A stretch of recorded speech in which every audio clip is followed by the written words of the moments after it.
I combine psychology and spirituality to help people work through emotional issues. I have, been very busy in the back burner. I've been doing a lot of sessions.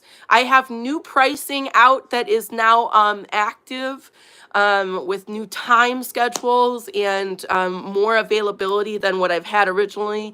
I've listened. I've heard you.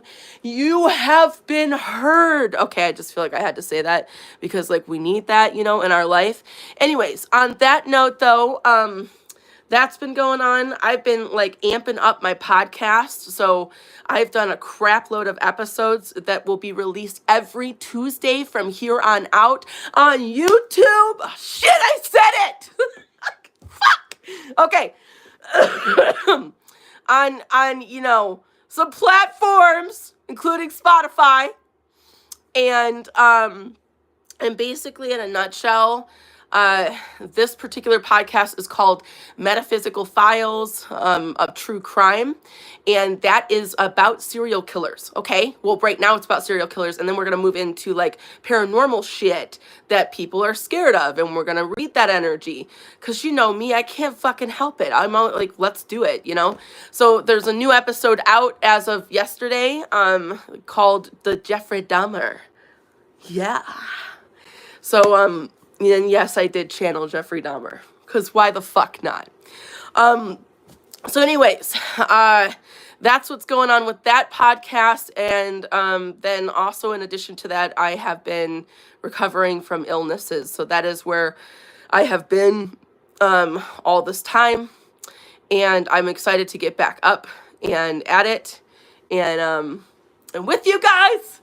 And so anyways, on that note though, fill me in on what's going on. So you're stressed as fuck, okay? Family drama has me like, well, yeah, that sounds about right. Over everything. Okay, so sounds like you guys are exhausted, tired, depleted, and done with all the fucking bullshit that's going on in the world. And that is to be completely and utterly respected, because shit is real and it doesn't get better overnight. It takes a lot of time, and I just want to let you know that you are not the only one going through that. And I want to just bring out the point here that there isn't any right way or wrong way to be in this world. And so if you're struggling, just know you're not alone in that. And that's really the point, to kind of address that. Okay, so with that said, oh, Jesus Christ. Okay, sorry. So I'm live on 2 different platforms, and we'll see what happens. I would like to do some readings and see what comes up. And if you are new here, I'm Brittany, and I combine psychology and spirituality to help people work through emotional motherfucking issues. Ooh, ooh. And we'll be talking about spiritual shit, analyzing some stuff that needs to come up. What else? I don't know if there's anything else really. I'm sure there's something else. I always end up ranting, and most people are like, well, why are you ranting? And I, like to explain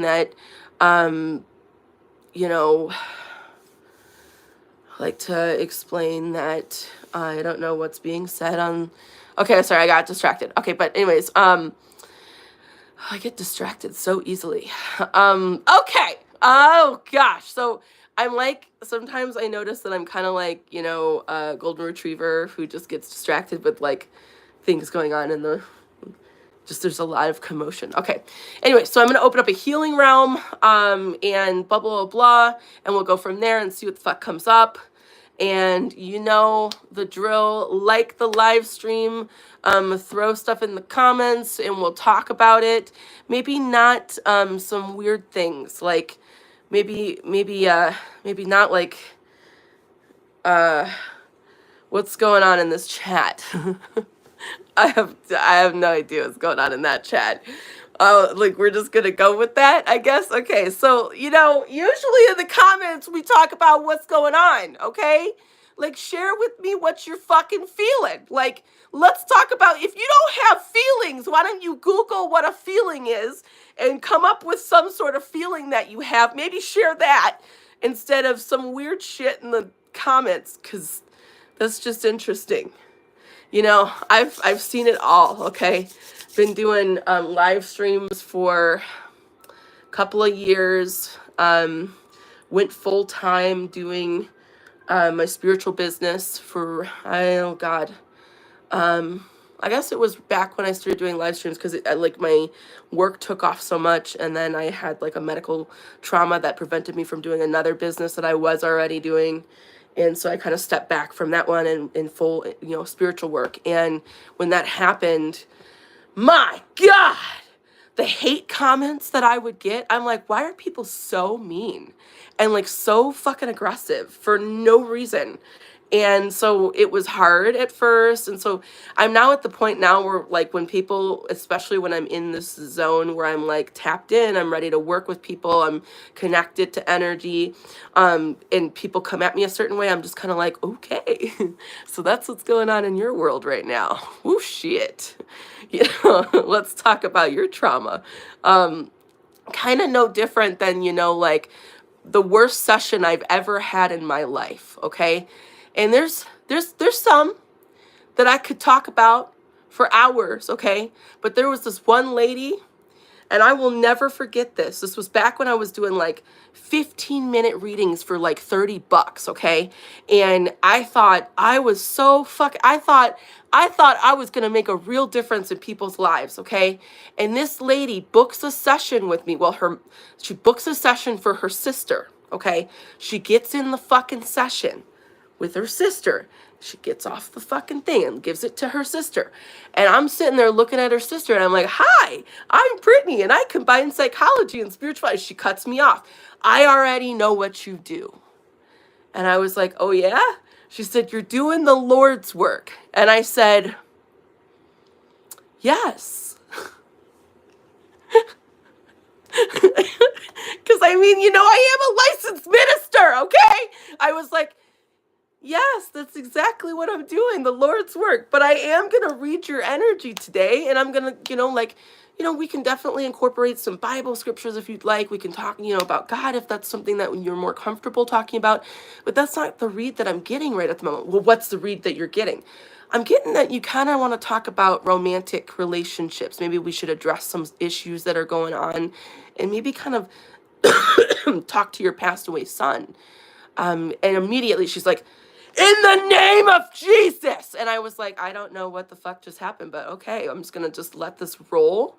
Just kind of let it just unfold. And I swear to God, this was back in the time period where every session that I was getting was teaching me some of the most profound lessons. And I got to be honest with you guys, it is the most fucking humbling decision to be a fucking reader.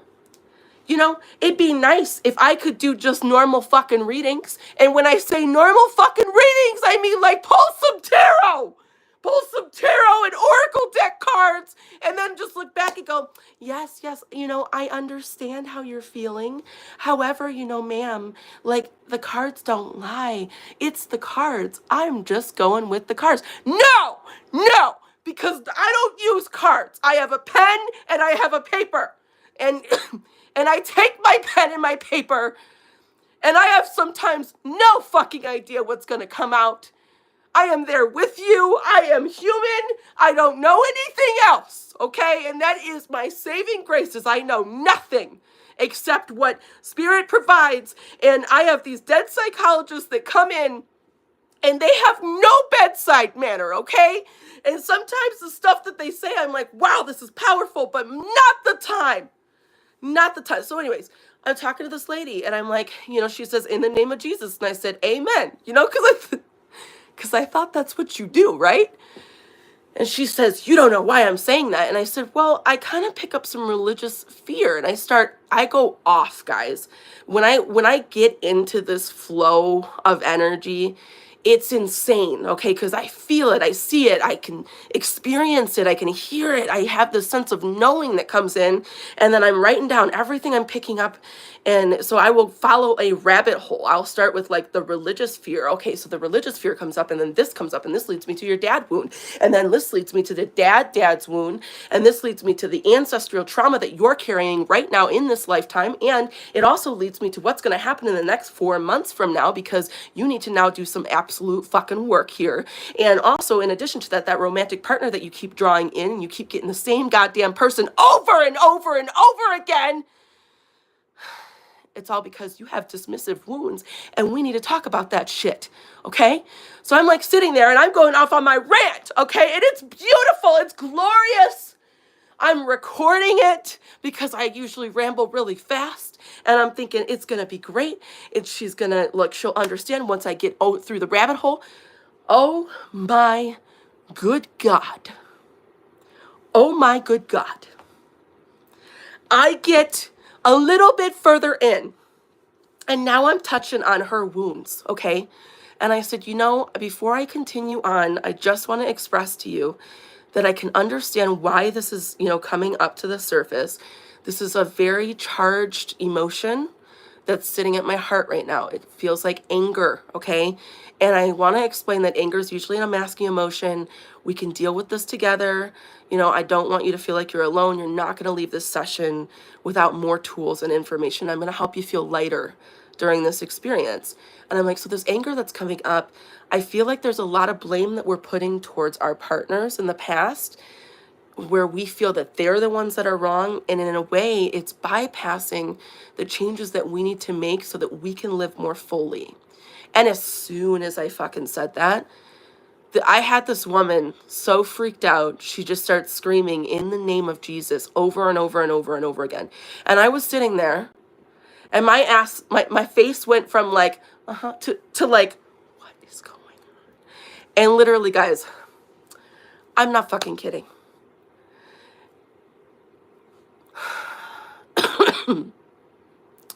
This was so hard, but I had to like stop her because she just kept screaming it over and over and over again. To stop her for a moment, and I said, listen, if we cannot hold still for a moment, if we cannot, pause for a second, I'm going to end up having to end the session because yelling at me is just not going to be an appropriate experience here. I know your sister wants you to receive healing here.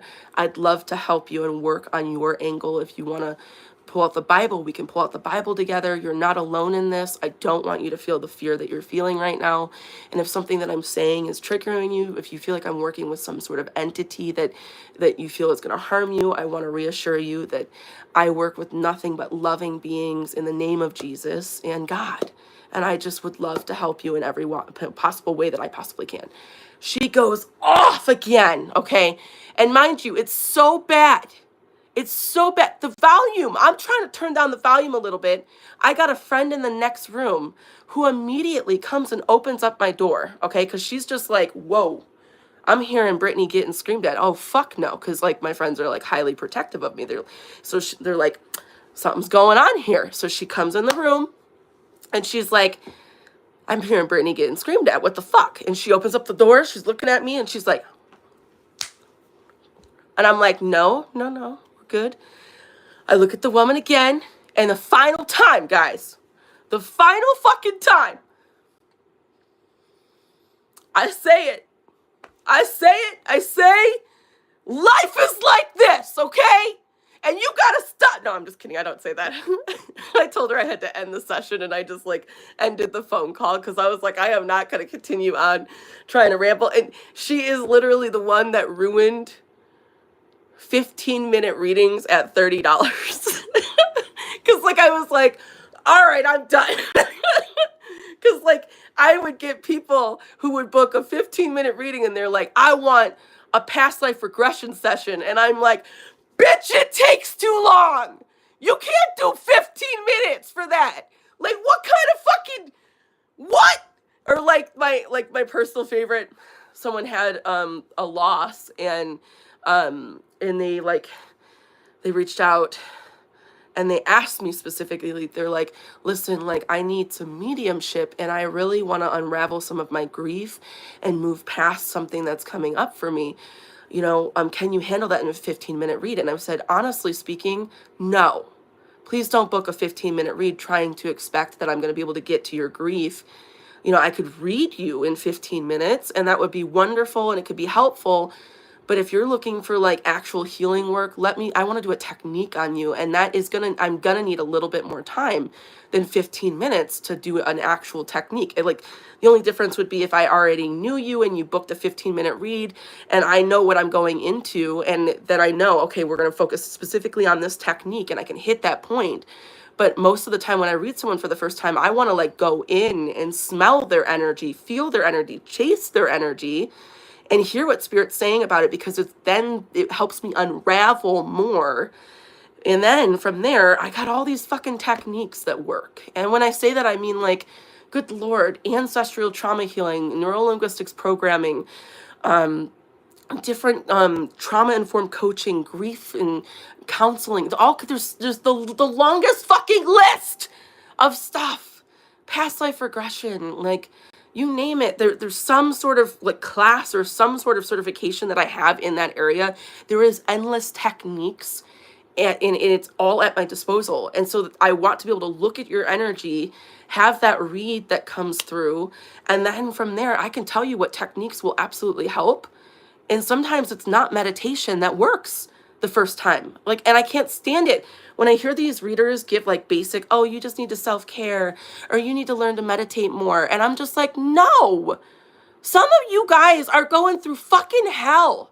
And when I say hell, I'm talking about like some crazy ass shit going on in your life. And you have like three very traumatic events happening, okay? Like, mom's in the hospital, dad is going to jail for something, like some crazy ass shit, or you just lost a loved one and you're trying to fucking meditate. Like, that really just, see, and as I'm talking about it, I'm getting like pissed off, because I can't stand when a reader only fucking gives this basic information to a client. And I feel like ethically, as a reader, if you're called into this damn work, then you do your fucking healing work. And when I say that, I'm saying that with all due respect and kindness and compassion. Like, do your healing work, because when you connect with Spirit, okay, that's a whole nother freaking level of energy. And it is the most humbling, because people think that you know everything and you know nothing. And that's what you're supposed to do. I have people that are either wanting to be my friend because they think that I know everything, or I have people that are fucking scared to be in a room with me because they're afraid I'm going to read their energy. And honestly, I know nothing. And if you as a reader think that you fucking know something more than other people, bullshit. And I can't stress that enough. I think this work, like, it is not for the faint of heart. And you see all these tarot readers on different apps and different platforms, and they're like, oh yeah, like, I'm doing divine work and this is like my favorite work and blah, blah, blah. And they're great for a certain aspect, right? But all of them end up losing their business because none of them are willing to go in and rip off every mask, unveil every layer of trauma and pain that they need to heal and grow from. And that's what differentiates between these different types of readers, is the readers who actually do the fucking work. And if you're doing the fucking work, then you know, number one, you don't know everything. And then also, number two, you know that every technique out there, not every single one is going to work for every single person that you interact with. And the people that are you're drawing in from a clientele session, each of them are representing something symbolic that you need to learn from. And that is very sacred. Not to mention the support that you get from your different guides. Each of them have different variations of consciousness, and there's different layers within those consciousness. There's so much power within that. And so it's really a sacred experience to be a part of that journey with someone, whether that's for 5 minutes, 20 minutes, or 6 months. And I have probably for the last 6 months taken on over 20 different mentorship clients.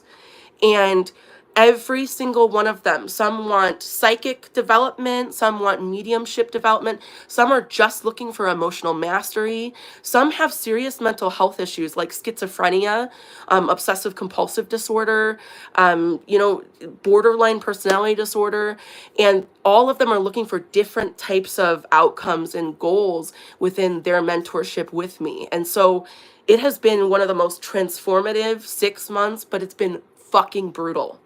And when I say brutal, emotionally for me, have had to like literally like break down some of these layers that I have, where I guess in some ways, part of me had a little stick, up my butt, where I was just like, I know what I'm talking about. I know what I'm doing. And I'm just like over here like la la la la la, because like I had a little chip on my shoulder, okay?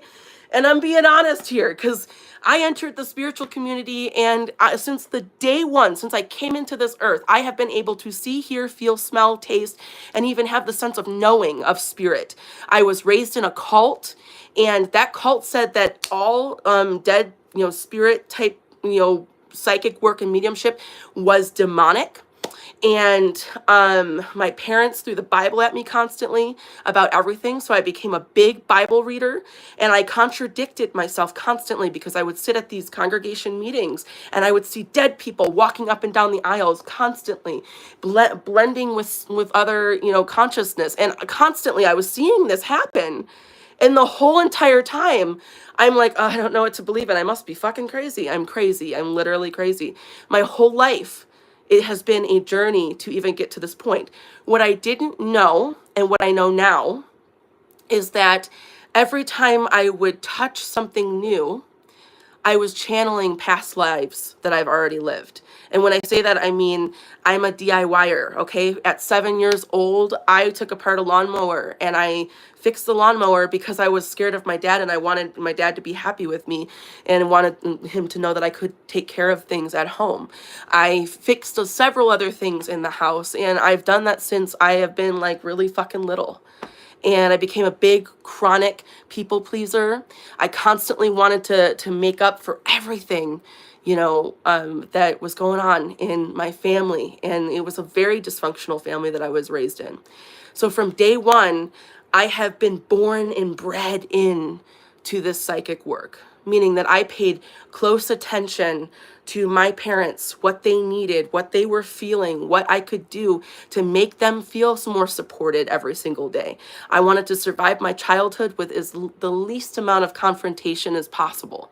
Yet that was the very thing that I struggled the most with for a long, long, long time. And when I finally got into my adulthood, I became atheist because I got shunned. I was like, fuck this shit. I'm done with God. I'm blah, blah, blah. And then I went through an experience like everybody else.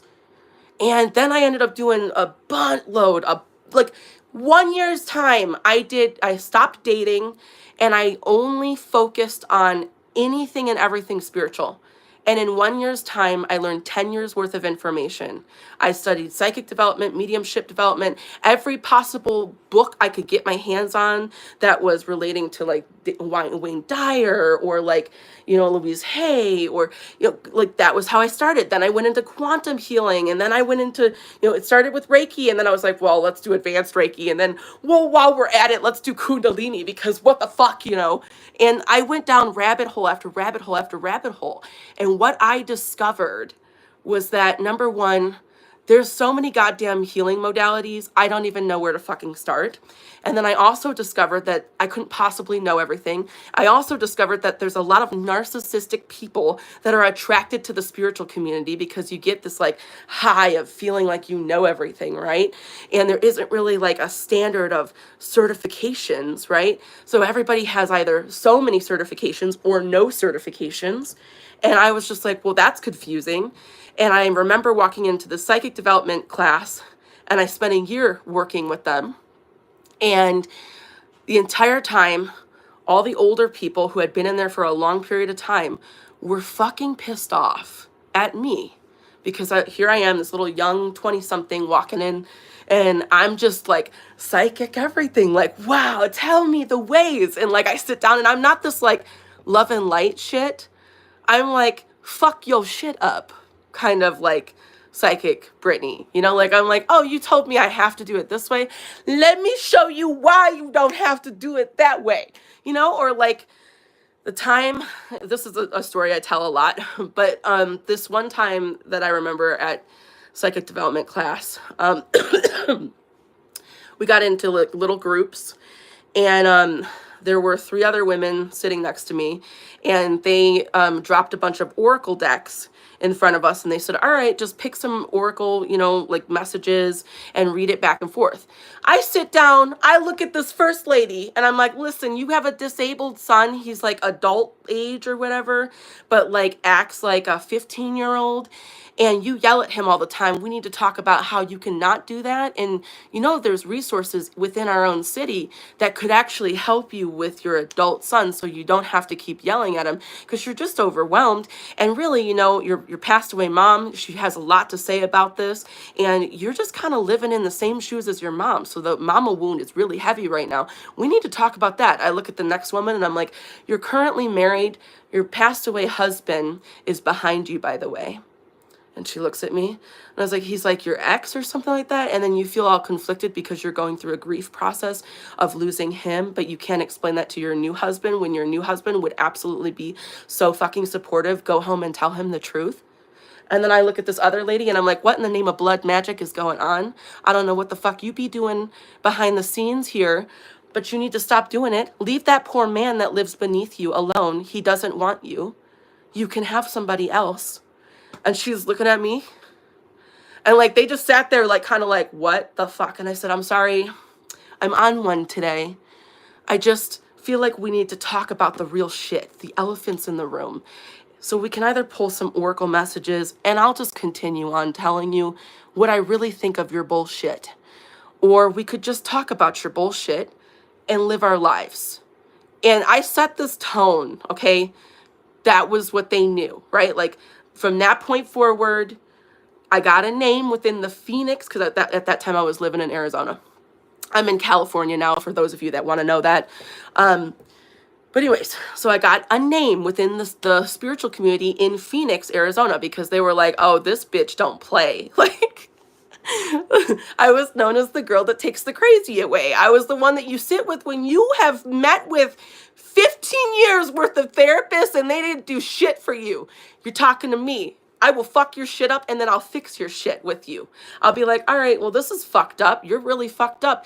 This is the past life that you have. And oh, while we're at this past life, let's reveal the karmic wheel on this one. Let's go a little bit deeper. What's the other past life that this relates to? Whoa, you got this going on, and this going on. Do you attract in this type of man now? Oh my God, yeah, that happens a lot. Yeah, I bet so. You cheated a lot with that man in the past. You know what else you could do in this way to make your life better? Maybe not do that shit. Okay, now I don't say it like that, but like maybe not, okay? Anyways, so it's just the rabbit hole that I end up going down, and it usually starts with this one little thing where I'm like, oh man, you know, my heart chakra's going off, this chakra's going up. I usually try to start small, and then it just blows up because I'm like, now Spirit showing me this. So we're going to talk about this elephant in the room, and it just kind of just unfolds, right? So I remember that day in class, I was sitting there, we ended up reading each other that way, and everyone was just like, well, if you're not going to use oracle cards, I'm not going to use oracle cards. And I said, there's nothing wrong with oracle cards or tarot cards. I mean, if it helps you read somebody, great. I mean, I just have a luxury of not needing a card, but I could use a card. But I feel like sometimes when I hold up a card, I think I get more focused on the meaning of the card instead of just what I'm actually feeling. And if I just go into what I'm feeling, it opens up this channel with Spirit that, it's like, you know, have you ever done something that you love so much? Like, I don't know, like ride a bike or surf or, you know, like swim or play a video game or read a book or get cuddled up, you know, with somebody that you care about. And there's like this feeling that comes over you that it's just so igniting. It feels so like, oh, like it's better than the stuff you could do in bed.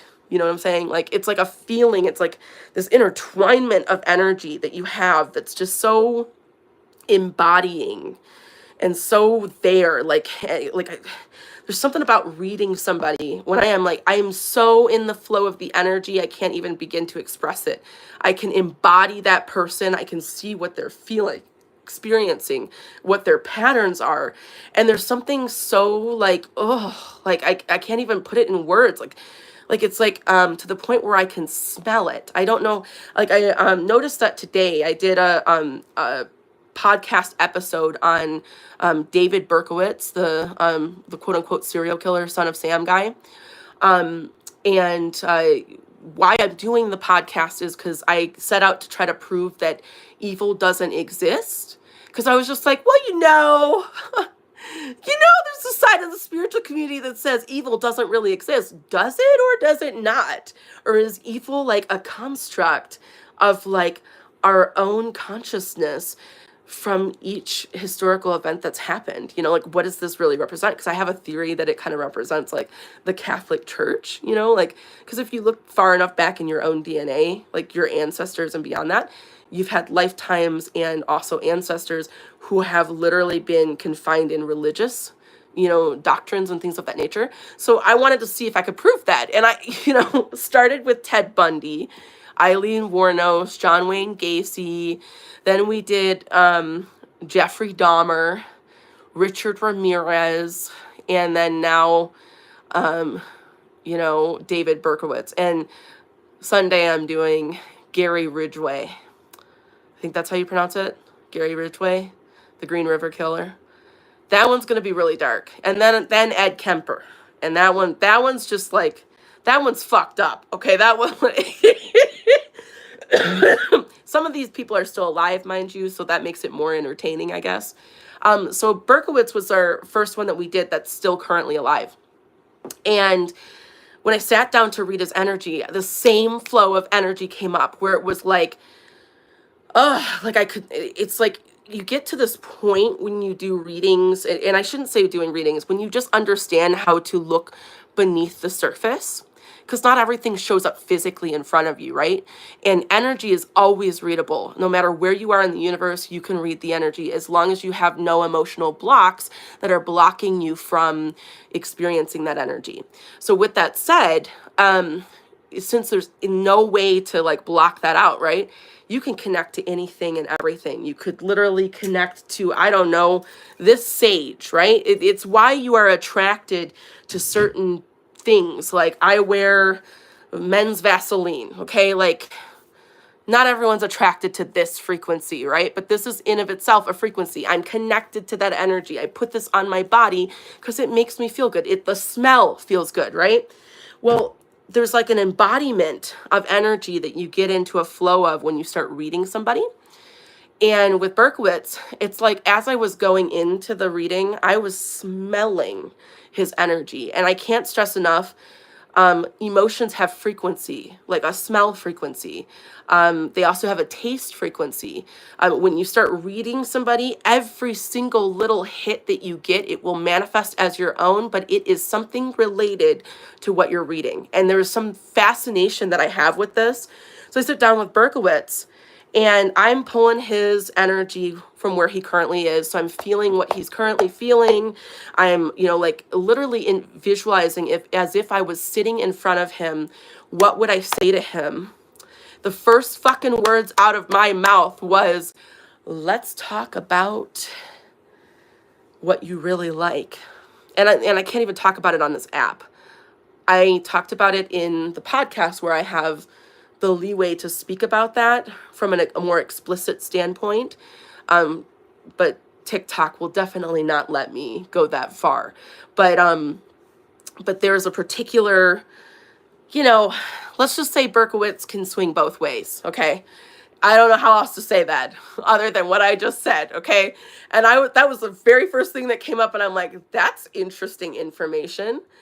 Followed by immediately feeling shame for saying it, followed by doubting everything that I felt. And I was like, there is so much here that we are going to unpack. And I was so excited. the entire reading that I did. And like, I shit you not, I purposely give myself a very limited amounts of information about these serial killers or whatever true crimes I pull, because I want to like really get into the flow of whatever the energy is. And so my partner will bring in whoever I have as a partner for that particular podcast episode. They will bring in like a whole like packet of information that's on that specific person or true crime that we're going to be discussing. And I shit you the fuck not, okay? I'm sitting there channeling, mind you, dead psychologist fucking comes in and he starts talking about Berkowitz at the age of 14, having a significant event that occurred that completely altered the way that he sees reality and everything between that.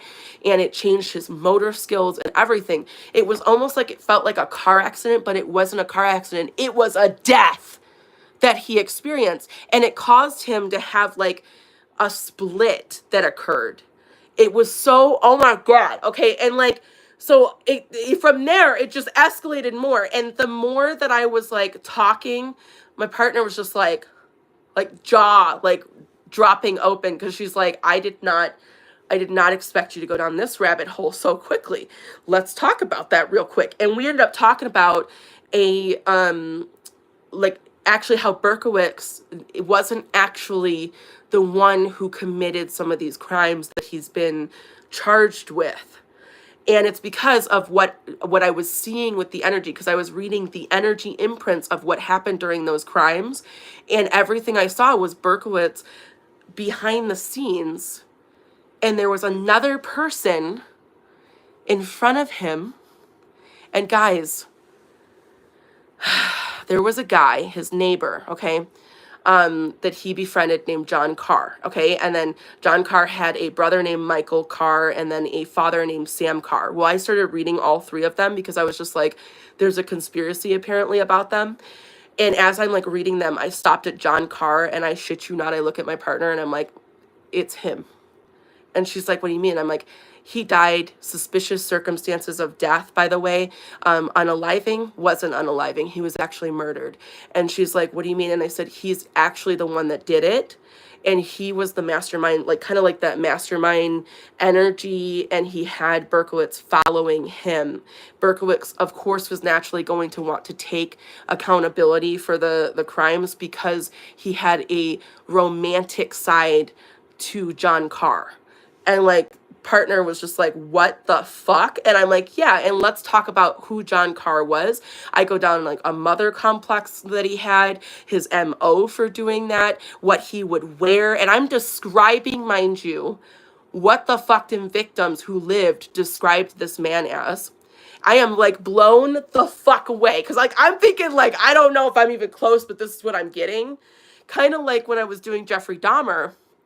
And I'm sitting there in the podcast, looking at his energy, asking him to step forward, really looking at his energy. And I'm like, Jeffrey Dahmer keeps showing me this reptile tank.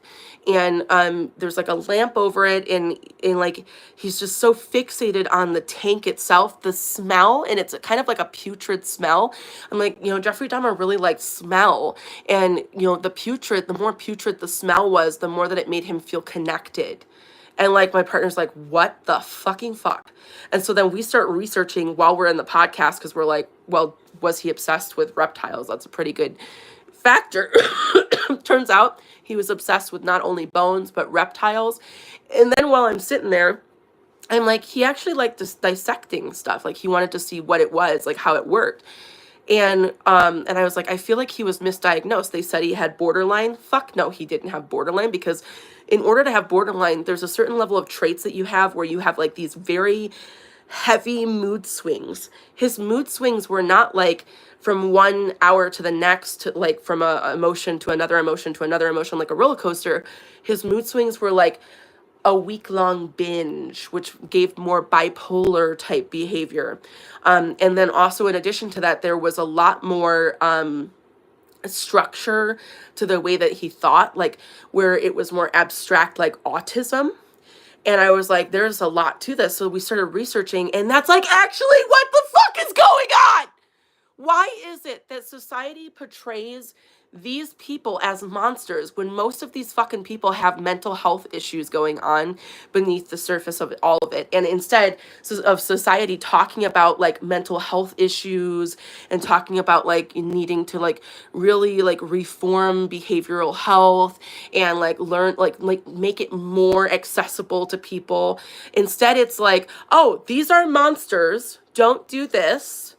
They had horrible upbringings when most of them didn't have fucked up, upbringings. We all have had fucked up upbringings, okay? Like, you had mom die at 14 years old. You had dad lose his fucking mind when you were fucking 10, okay? You've had some fucked up shit, you know? And that doesn't make you go out and do some compulsive behaviors. But literally, if you look at a lot of these serial killers, if they actually did the crimes, if we're talking about Berkowitz, I really strongly have to say that he did not actually commit the crimes that he was charged with. The reason being, it was John Carr. He was just witnessing it. So he's just as guilty as the actual person that did it. But I feel so strongly about this. I cannot stress it enough. It is so, like, it's in my fucking bones. I know it. I believe it in my, oh my God, it's like, and now that I see that, I'm like, oh my God, what else am I going to see? Because it's just so fascinating.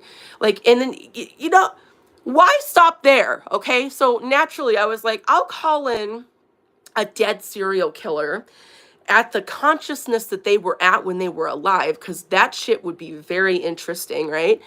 But then after I've called in that consciousness, I want to pull from the ancestral realm after they've evolved, meaning that they've gone through the light, they went in front of the karmic board or review board as they are known.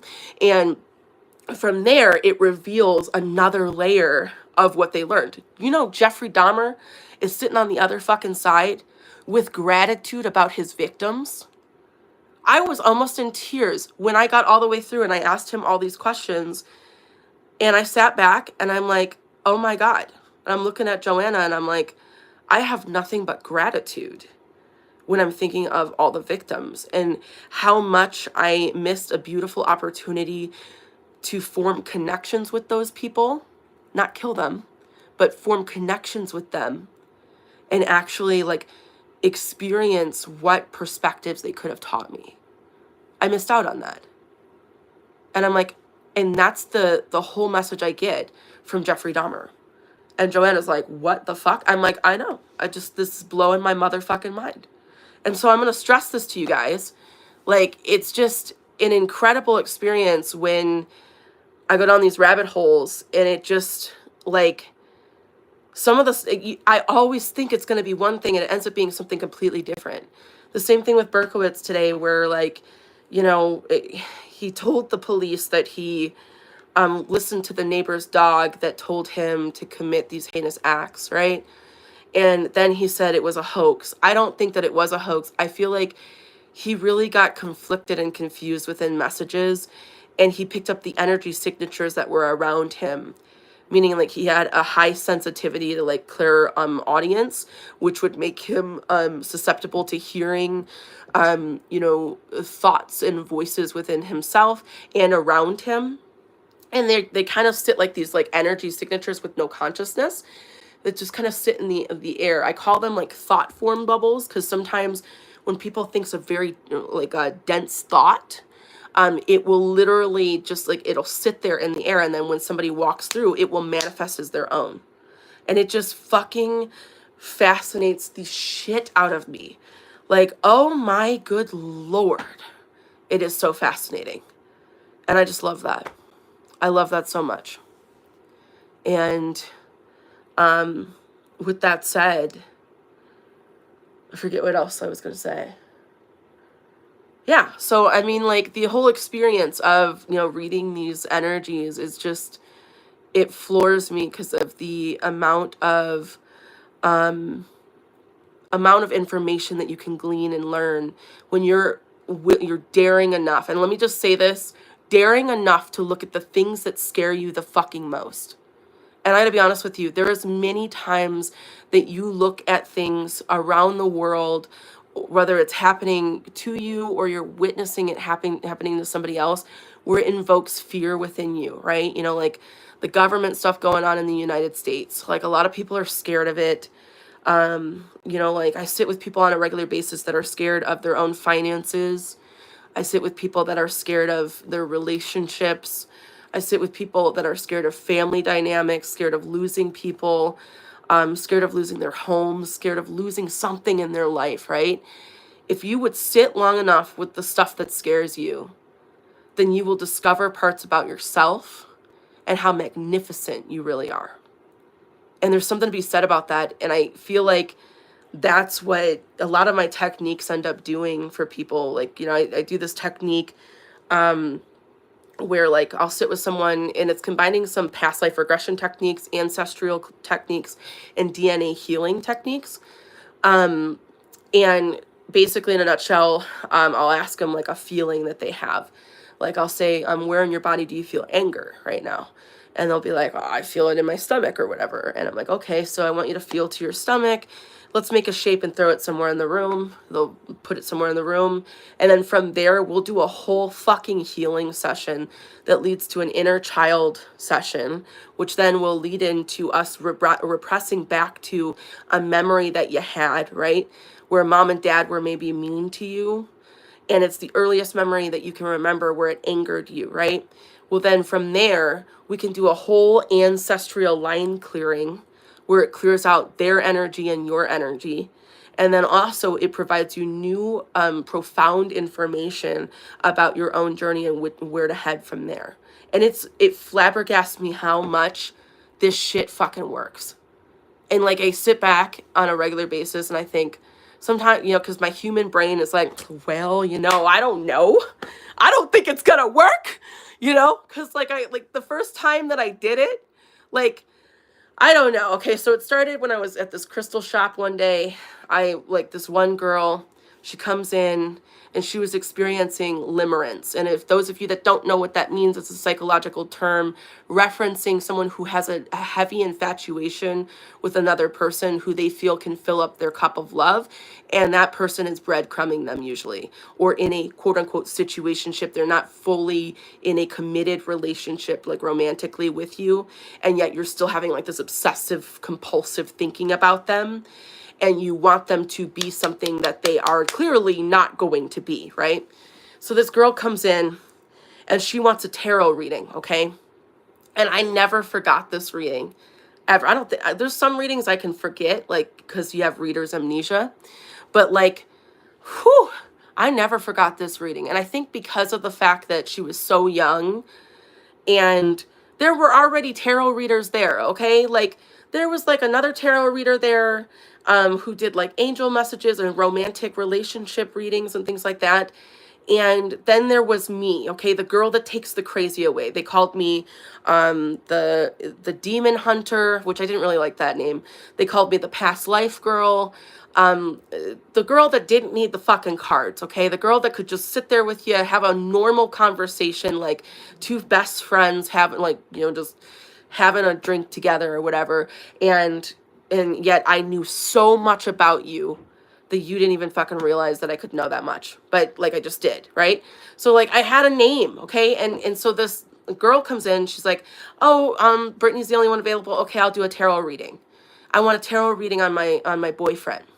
Well, by the time she fucking hit my door to come sit down, I'm like, this bitch is not in a relationship.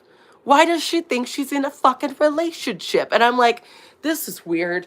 And I sit down and I'm like, you'd like a tarot reading? And she's like, yeah. I'm like, okay. I'm like, I'll pull some cards. But before I pull some cards, I'm going to just tell you straight up what I'm picking up right now. Because like this shit ain't, this is dumb shit, okay? And she's like, what do you mean? I'm like, I could draw you some stick figures if you want me to help you out there. Or I could just get down to the bullshit and we don't even have to pull any cards and I don't have to write anything down for you. I can just tell you what the fuck's coming up. And she's like, yeah. And I'm like, you're young, you're fucking beautiful. And I said, You have a lot of self-worth issues. You've been raised in a family where there's a ton of shame. You don't quite know what I mean by shame right now, but you will learn at some point. You've been in and out of this quote unquote situationship with this guy for like, oh my God, like 7 fucking years. And you're so young that this started the beginning of high school for you. And she's like, yeah, it did. And I was like, and you're still stuck on him. And if I pull a couple of cards, it's going to say that he's coming back and you're going to be in a relationship with him again. But what good is it going to do? Because he's going to cheat again because you keep allowing him to be around. And she looks at me and she's like, so what do you think I should do? And I was like, I think that you should tell that boy to kick some damn rocks.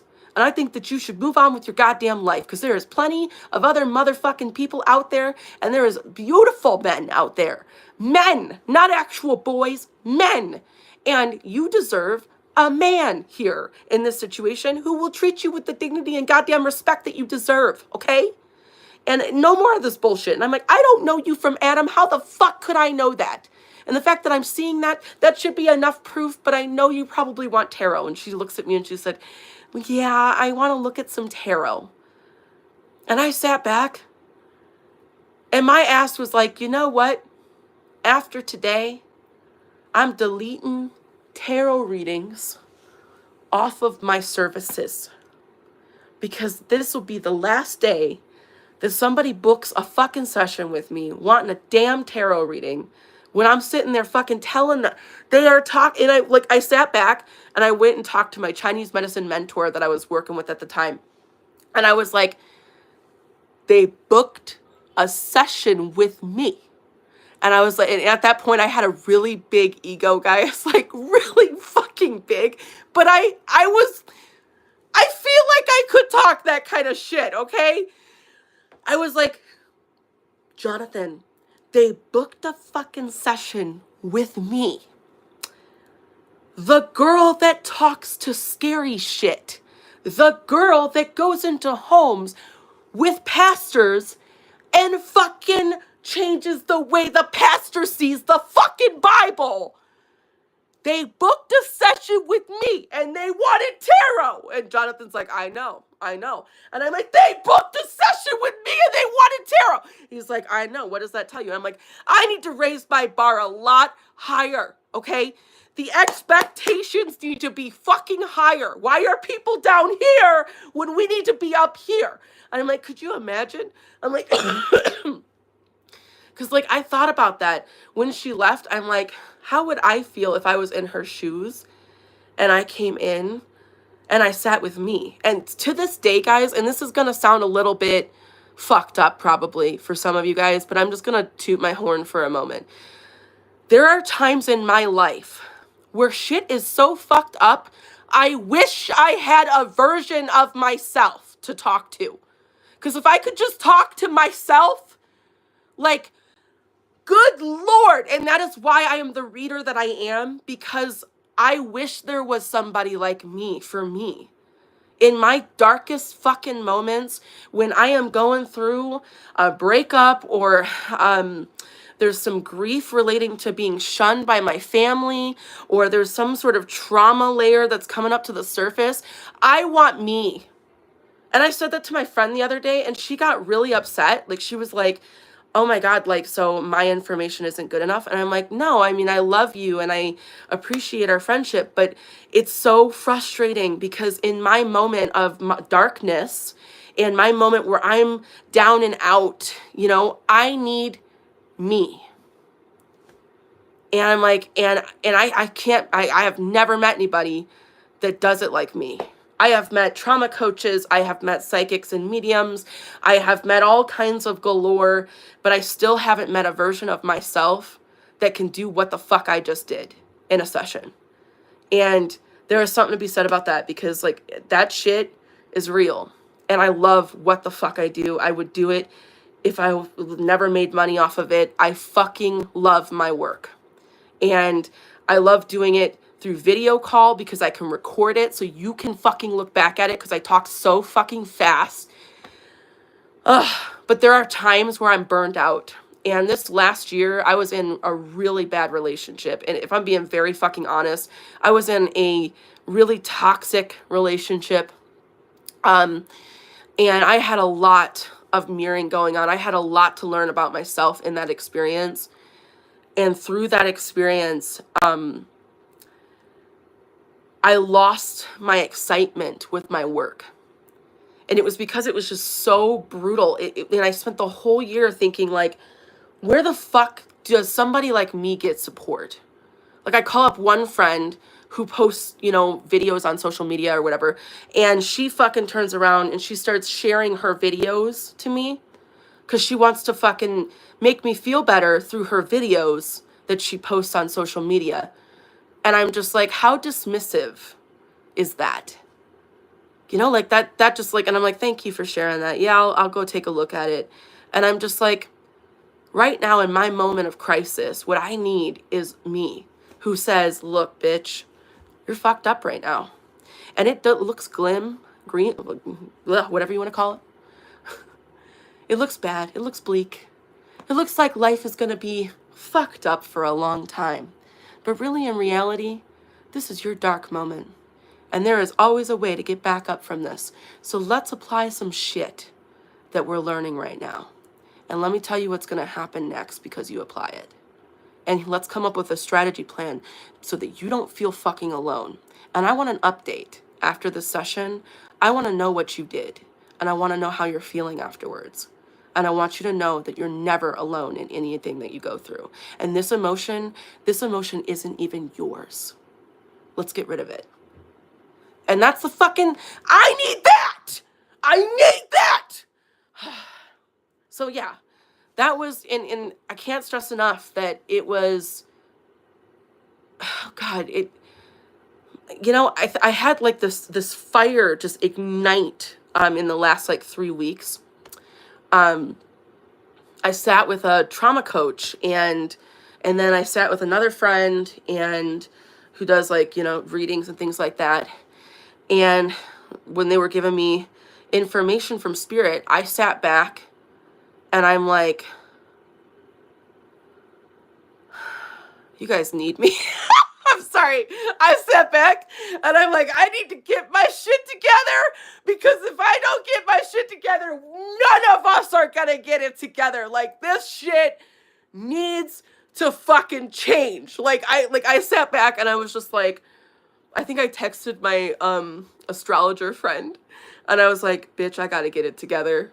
Cause if I lose it, then we are fucked. And she's like, oh my God, I've been waiting for you to fucking recognize it. And I'm like, I feel like we really need a me right now. And I sat back and I was just like, I don't think that I am this amazing person that knows everything, but I do have a very serious way of tapping into spirit that I think we all need. And I think it shows through content. I feel like it embodies energy that helps people. And like, I've helped people work through unaliving. Unbeknownst to me, I've had sessions where people have booked a session with me and they planned their unaliving the day after. And they went through a session with me and that session caused them to transform so much. This one lady, literally like was planning to end her life the day after a session with me. And she met with me. I ended up doing mediumship with her, which if you know me, I don't usually go in thinking I'm going to do mediumship. It just will come up if it has to come up. But usually it's relating to past lives or ancestral trauma healing or whatever comes up. And I'm just sitting there and I'm reading her energy and I'm validating her. I didn't know that I knew she had unaliving ideation and I talked about that in the session. But then I didn't know that she actually had it planned. And so it was all spirit formulated because I feel like if I had known, I would have changed my whole way of doing that session. But because I didn't know that, I said a lot more in that session. And I went over that session time. And I never forgot that session because she messaged me exactly 6 months later and said that because of that session that I did with her, it caused her to stop, drinking the juice and it caused her to get her shit together, and now she is working on becoming a certain type of life coach, and then she's also working on hypnotherapy, and she would like to do mentorship now because she feels like she's in the right mindset for it. And I sat back and I was just like, really? And she's like, and I just want to let you know, my kids want to thank you because I almost ended my life. And I sat back and I was just like, I had no idea. And I've had since then numerous accounts of people say that, where they're like, like, thank you, you caught me at that last moment. And I sit back now and I think about, God, like, and that's what I was thinking, like, even just the past couple of weeks, I'm like, I can't quit now. I have so much fucking work to do. I have books to write. I have content to create. I have classes still to create. I have things to do for people here on this earth. And I need to work on my shit. And I need to work on hitting the beach more often so I can self-care and rejuvenate my shit. But I am here to stay. I am here to work with people. And y'all fucking need my ass. Because y'all are not fucking doing good. And like, and all these damn readers out here who are like, oh, so I think it means this, and I'm too scared to really tell you what was really coming up for me, so I'm thinking it's this. No, y'all fucking need some help, okay? And like, and the same thing with trauma. I sat in a workshop, and I think this is what fucked me up, was in November, I sat in this workshop that was this breath training workshop, and I got invited to the workshop, and I didn't have the licensing, like the psychology degree or the social worker degree that all of them had in there. And they were all invited specifically because they had the degrees. And the only reason that I was invited was because I already do this work without degrees. And so I got invited to this workshop. And during this workshop, so much stuff came up to the surface. And while that was going on, I was also getting critiqued by the teacher about how I intuitively connect to energy and things of that nature, to where it made me question everything about how I do my work. And it made me question whether or not I was fit to do this work for other people.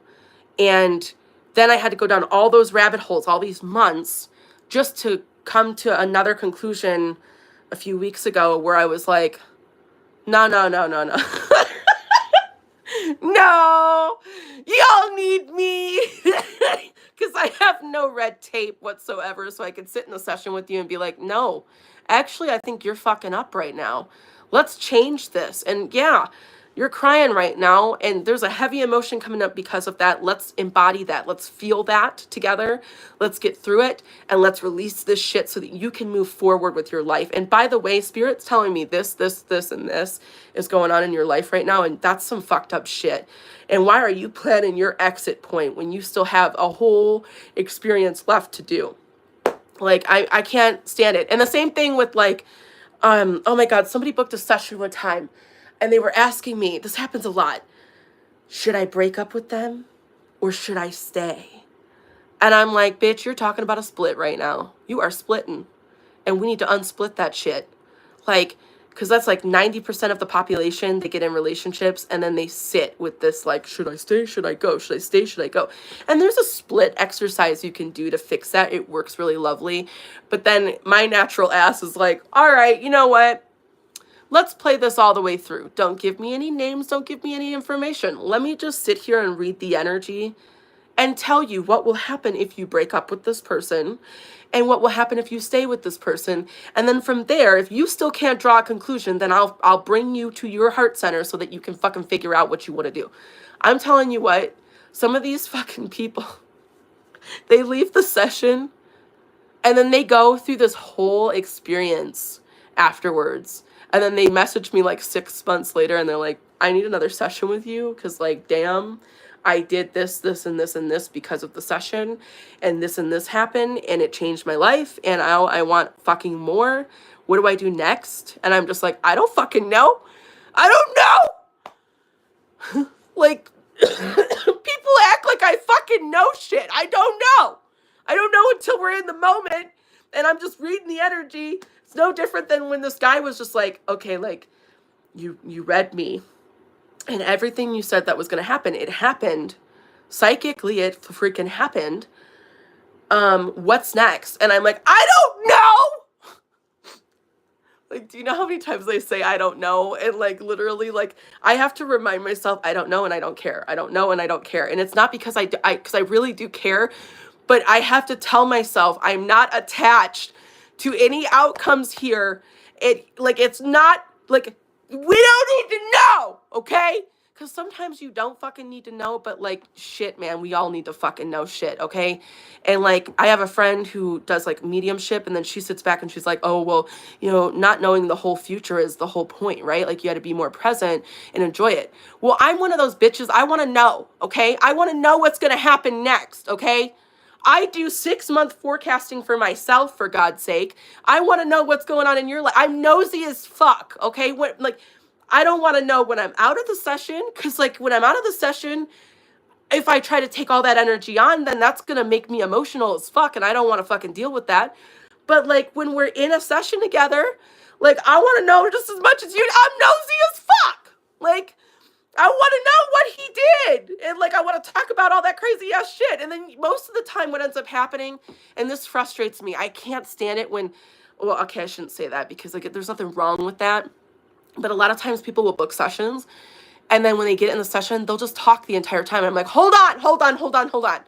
I'm like, don't tell me anything. Let me like feel the energy and like really go into it and like see what the fuck comes up. Like, is this about love? Is this about career? Is this about health? Is this about, family life? Like, what is this about? I want to go in detail, and I want to smell it. I want to taste it. I want to get into the vibe of it, and then tell me shit afterwards. And then we can like go for it, And yes, Jessica, like you're their therapist. I'm not kidding. People literally have told me, they're like, I'm working with you instead of my therapist. And I'm like, okay, but I'm not a licensed psychologist. And they're like, no, I don't give a shit. You have no red tape, so you can literally like tell me what's really going on. And working with you is like 3 months of therapy or 10 years of therapy. My schizophrenia clients literally tell me I'm like their sucker punch of 10 years worth of therapy in one session. And they're like, I can only handle like you once a month, but I'm coming to you once a month because you're going to fuck up my shit and then unfuck my shit so fast. And then I'm going to have clarity and understanding and I can move forward. And I'm just like, damn. Like, I didn't realize that. But like, yeah. And I had, oh my God. So this psychologist I was talking to a while back, she got really upset because I was talking about, working with a schizophrenia client. And apparently in the holistic community, I didn't know this was an issue, but a lot of people in the holistic community are like, don't touch mental health. Don't touch it. And I'm like, who the fuck said not to touch it? Like what, like who said? Who said not to touch it? Because, like, I don't know about you, but I have mental health issues. And I tried therapy.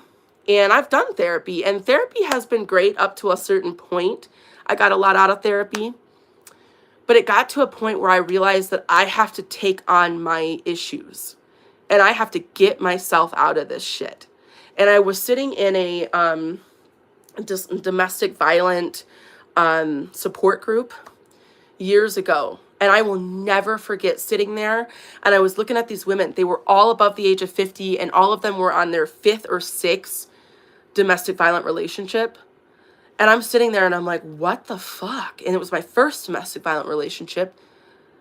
And I sat back and I'm like, whoa, like they're in their 50s and they're like that many messed up domestic violent relationships that they've had. What the fuck? So at the end of the class, I stopped the therapist and I said, off the record, I'm like, what the fuck am I doing wrong with my life?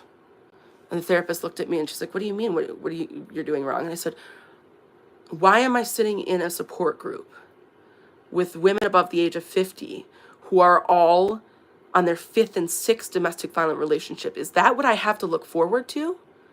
Or like, do I need to make some actual changes here? What am I missing? And what the fuck am I not being told in therapy? Where do I need to go? What do I need to do to get this energy off of me. I don't want to be a victim anymore. I don't want to be disempowered. I don't want to be fucked up like this for the rest of my life. And I don't want to be 50 years old, you know, just now dealing with my trauma. I want to be 50 years old and have a legacy that I've already started building because of it. And I don't know what that leads me into. I don't know what's going to happen, but fucking help me. And the therapist looked at me and she said, you want to fucking heal off the record? And I was like, yeah. And she said, do better. And I was like, what do you mean? She said, stop blaming your partner for being the problem and start looking at yourself. And I was like, what do you mean? And she said, that's a whole thing to unpack. Off the record, though. Stop blaming your partner. You're the problem. And I was like, that made me so angry. I was like, how dare her say that to me? And I walk out the door like, fuck that bitch. I'm never coming back. Blah, blah, blah. I go home and I'm like, I'm not the fucking problem. I'm not the fucking problem. She's the fucking problem. They're the fucking problem. And then I was like, that's the problem. That's the problem. So then I went inward and I started working on myself. And then I was like, well, therapy is great. And like in a year and a half time, I did 3 different forms of therapy each week. I did trauma healing services, DBT therapy, and then also crisis management 3 times a week. And the therapy was wonderful. And in 1 year's time, I had made so much progress that several therapists came to me and said, hey, we'd like you to speak at the Take Back the Night event, which is a domestic violence event that they were like showcasing in April or whatever. And I said no immediately, right? Then another therapist comes in and says, hey, we'd love for you to do this, do a speech. I said, fuck no, not doing the speech. And then finally, the director comes in and says, listen, you have made a lot of progress. You come up in a lot of our meetings. You have a lot of self-awareness. And you have made so much progress from January all the way to December with your own mental health, even having the diagnosis that you have. We would love for you to speak. We think that this would be very impactful. So I wrote an empowerment speech, and it was used in different domestic violence centers because it was also like a video that I made. It was used throughout different domestic violence centers in Tempe, Arizona. And from there, I was like, wow, like that felt amazing to give that speech, and like the empowerment that it gave, it was incredible. And I wrote it with the intent of every man, every woman, every child, anyone that hears this speech, I want it to invoke an emotional response with them, whether it be anger or sadness or happiness or empowerment or excitement, something. Invoke something within them to move them to make a shift or a change. And I was obsessed with that. Completely and utterly obsessed with doing that speech. And once that I did that speech, went into like a tarot shop and started doing some readings. And then from there, it led me into, well, wait a second. Why am I just doing basic readings when I know I can do better? When I know that I can touch people in a way that is like profound, impactful, and serene and real. And that's when it all changed. I couldn't help it. And then it started being more like the readings that I would do. It was like I was putting the words to how people were feeling. And I feel like that's where having borderline personality disorder has been a gift for me. In that I feel things so fucking much, and it's so up and down and so heavy. I have so many words for it, right? Like, so many words for like exuberance, excitement, sadness, disappointment, despair, anger, rage, the kind of rage, and I can describe it in such gruesome detail. I'm like, it's like being on this roller coaster and you're getting angrier every second, and then I start describing it in more gruesome detail that it actually helps the person that I'm reading, because it's validating, because they may not have been able to put that in words, and they really fucking needed that in that moment. And so it's those types of experiences that are so profound for people. And I had a lady a while back, I was doing a reading on her, and I sat there, and at that time I was working with this woman, and so at the time I was in this relationship with this woman who she did breath therapy on people, and we were doing these combo sessions together. So she would do breath therapy, and I would sit in on the session and I would read the person that I was, that was going to get breath therapy. Well, this one particular lady that we sat with, and this is why I feel like from a holistic standpoint, it's kind of fucked up when like there are people who are like doing these freaking sessions and they're only offering like one service within that session. And it bothers me a lot because like I would watch people come out of breath therapy so fucked up, emotionally drained, conflicted, unstable, unsure of themselves, like pretty much losing their mind, right? And and they would just go home. And I'm like to the point where sometimes I'd be sitting in my office and the person that did the breath therapy would be getting ready to leave. And my partner at the time, she would literally stop me and she'd be like, hey, Brittany does a service, like where she offers, emotional healing. Would you like to sit with her for just a minute for free? Maybe she could help you kind of process some of what came up in breath therapy. Some of them would say no, and some of them would sit down. Well, this one lady sits fucking down. And I just look at her, and my partner at the time, she stood there next to me. And I just look at her and I'm like,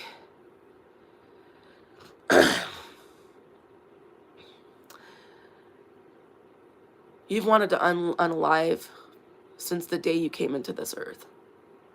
And she looks at me and I'm like, and you've been using the Skittles to try to bypass a lot of this human experience because it was too difficult for you. And her eyes are just like getting bigger and bigger. And I was like, and it hasn't worked. So at what point are you going to do something that like actually can help you change your life? And I'm like, and let's get real right now. Like, this breath therapy is great and everything, but like you just had some daddy trauma come up in this breath therapy and it's not really doing much for you because it's still not filling the void that you feel. So let's do something about that right now.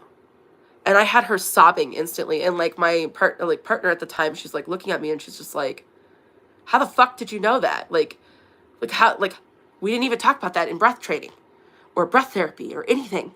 And I'm just like, la, la, la, la, la. Like, but that's where that's where spirit comes in. And it's so easy to just fucking ask the questions and whatever information comes through, to just not be attached to it. I think that's the hardest part. I think a lot of readers get really hyper fixated on, what it has to look like and how it has to be. And I think it's really important to remember that not everything that, that we experience is supposed to, ooh.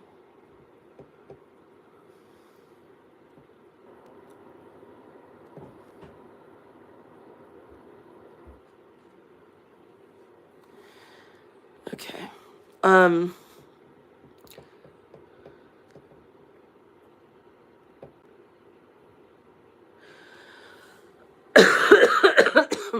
Okay. So, sorry. So, I feel like, it's important to make sure that, hold on a second.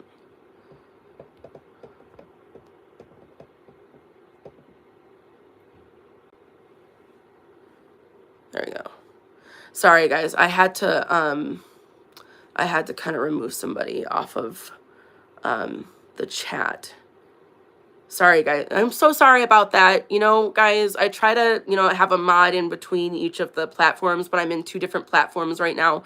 So I'm and and I can't stress enough, when I ramble, I start channeling. So a lot of the stuff that you might need to hear is going to come out. However, I do know you guys have questions and things like that, and I want to answer some questions before I get off this live as well. So I'm going to make sure I take that time to work with some of you guys in here. And thank you guys for being so patient and loving, and sitting with me. And, you know, again, I just, so many apologies for what somebody was experiencing here on the platform. Somebody did ask, I saw a couple of questions about how to book a session. My link information is in the bio. You'll see that on my platform, you know, or you can visit brittanylarson.com. And there's all kinds of information about like what sessions look like. It's always a Zoom call.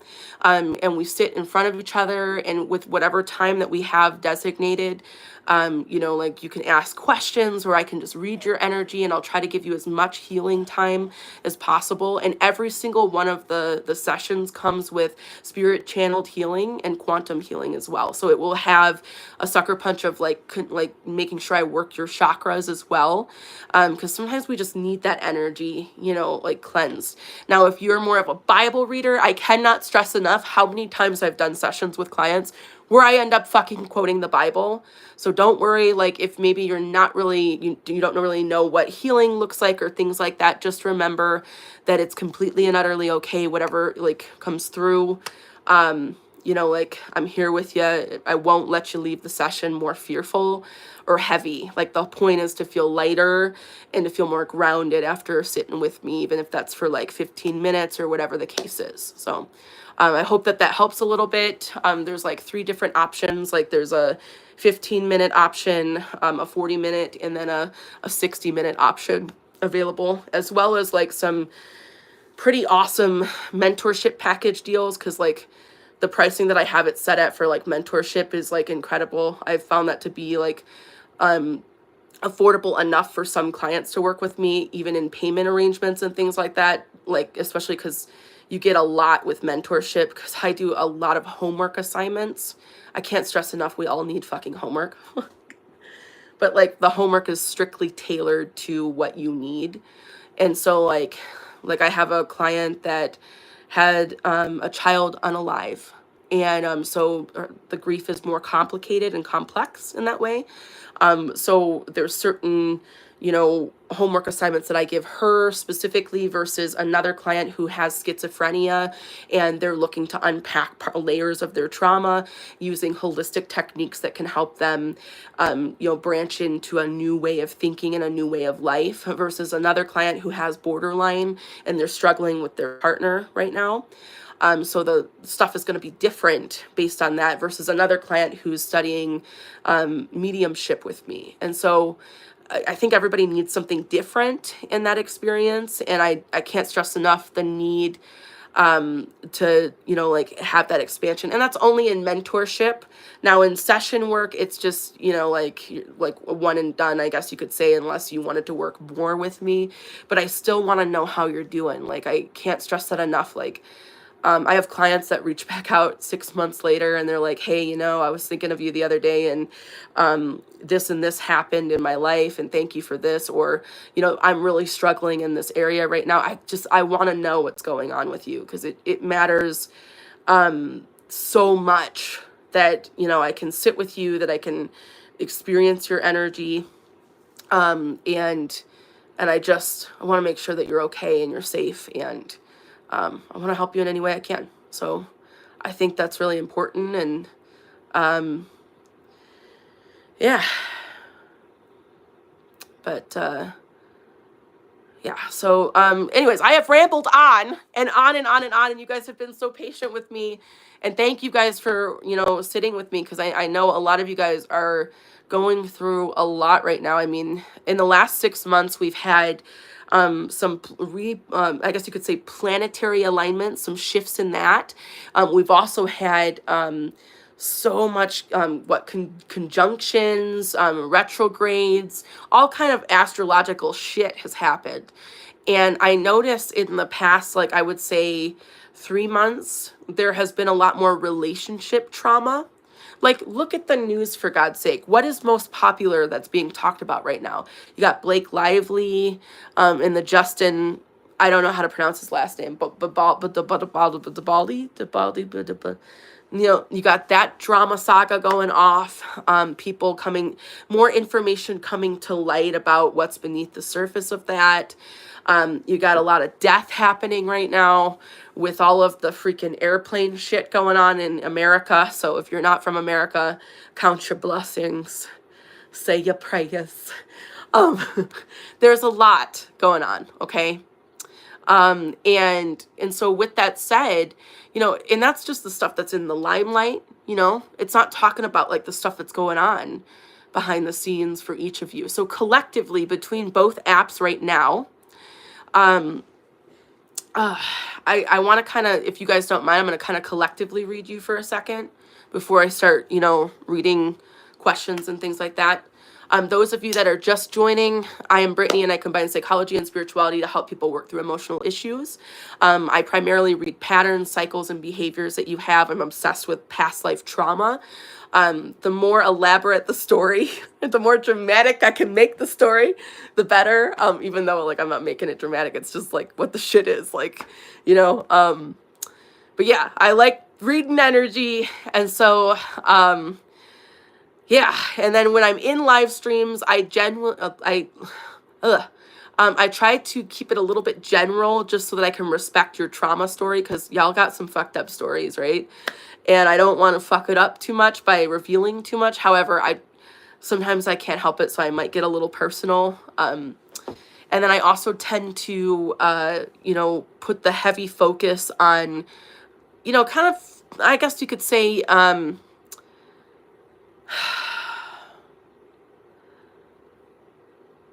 don't know. Would I try to put I try to put the focus on teaching a little bit, okay? When I say teaching a little bit, I mean like, because I know some of you guys in the live are either readers or you have a fascination with psychic work and maybe you don't know where to get started, or you've never even heard of this fucking shit before and it's fucking weird, okay? That's a whole nother can of worms. Because most people, like me, when I was a kid growing up in a cult, you know, my family was like, oh, we don't even look in the direction of psychic mediums.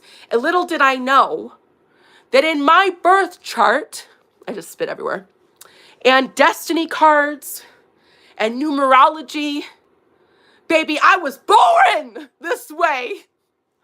I was a motherfucking psychic. And it makes a lot more sense because, like, I would literally say things to my family. My mom would get freaked the fuck out because how the fuck could I possibly know that? And I would just be like, la la la la la la la, and I constantly was called wise beyond my years. But really, what was happening was I was working with this particular Aztec warrior guide named Tepi. He would just say things to me, and I'd be like, damn, that's some fucked up shit. Yeah, that's exactly it. And I would say this or that, and my parents would be like. And my brother would be like, Brittany's doing that weird thing again. And I'd be like, I don't know what fucking... And I was like one of those like sleepwalkers. Yeah, it was really weird. I had some weird shit happen. When really I was just traveling a lot. Like I was doing a lot of astro traveling when I would sleep as a kid. I was obsessed with it. So primarily what I do is everything from psychic work, mediumship, ancestral trauma healing, DNA healing, past life regression, you know, just God, there's like so many different healing modalities, trauma-informed coaching, life coaching, Reiki healing. God, I should pull out my list.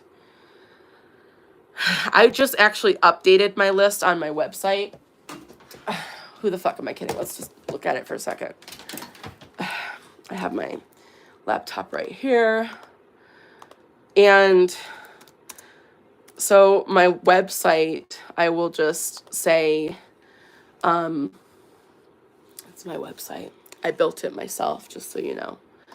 Because, you know, why the fuck not? Why, since we're on that note and we're sharing that information, I might as well go all the way the fuck in and just share it all, right? Okay, so I'm gonna read off all of my fucking services. Now, it's not a guarantee to get one of these services in my session. just whatever comes through will come through. However, what I do find, if you are looking for a particular service, it will naturally come up. You can request it, and it usually kind of just flows in.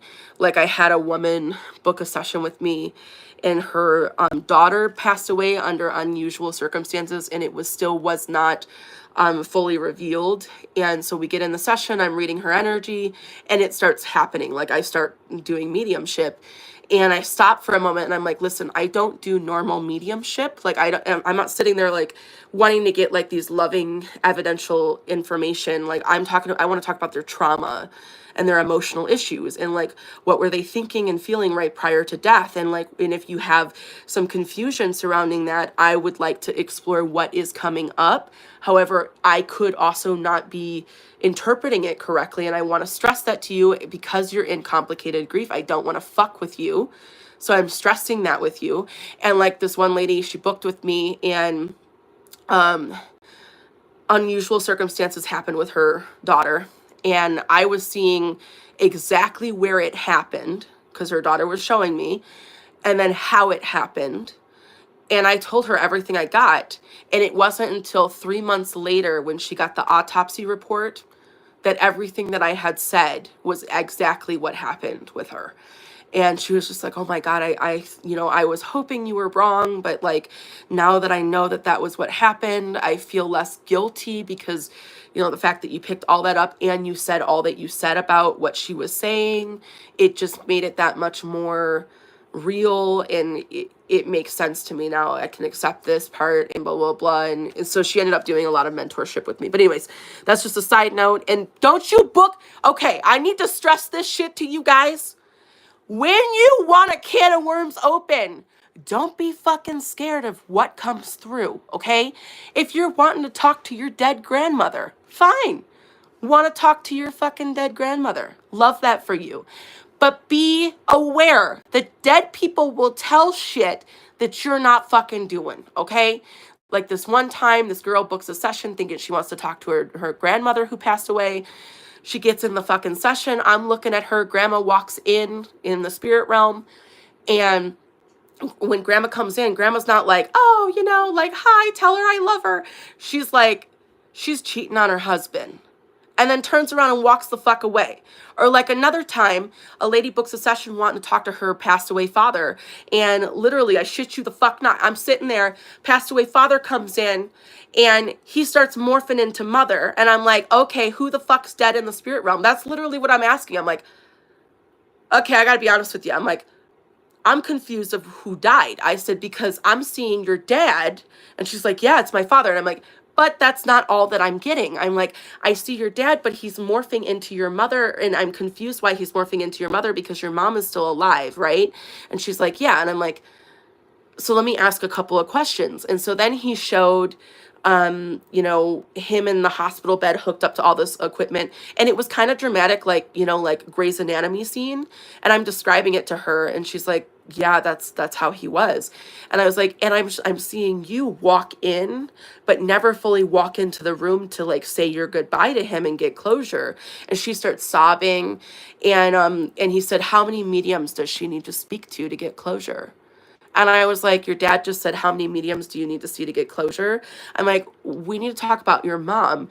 You're not giving attention and love to your mother because you feel guilty for what you didn't do for your father. And you need to stop fucking taking on more with this damn family business. And you need to actually fucking focus on your mother and actually go have conversation with her. Go to lunch with her. And she drops her head down and she said, she's been asking to go to lunch for like weeks now, and I keep denying her. I said, at what point are you gonna wait till she passes away? And she just looks at me and she's like, is she gonna pass away soon? And I'm like, no, but I mean, like, the rate that you're headed, you kind of have a pattern here. Like, it sounds really fucked up, guys. I'm not fucking kidding. I said that, and then I followed it up with, let's deal with why you're avoiding this. What's so scary about this? And let's talk about it. And I said, don't book another damn mediumship session with another medium who's going to give you wonderful information that really helps you and works through things. But like, fuck that shit. You need to deal with your shit. and live your life and be more happy. And so let's focus on that. Let's get some gratitude.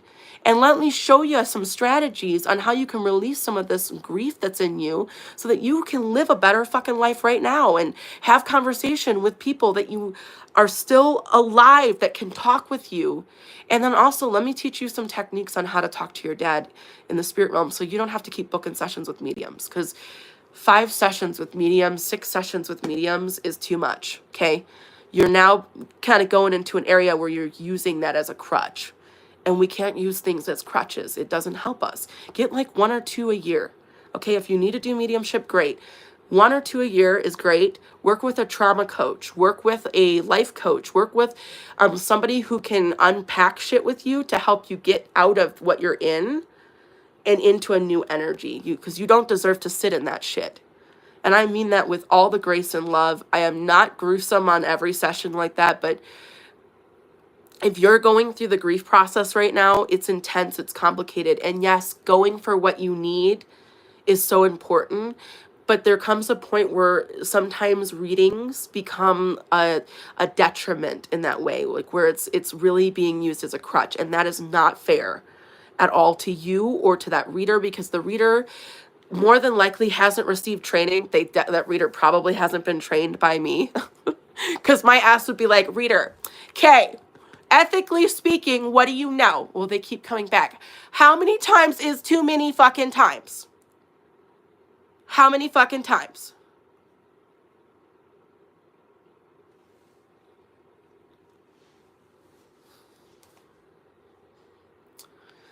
Okay, so I was trying to read my services. So I wrote this down because I feel like if I try to give just the labels, it doesn't, like, I don't know. See if this makes sense.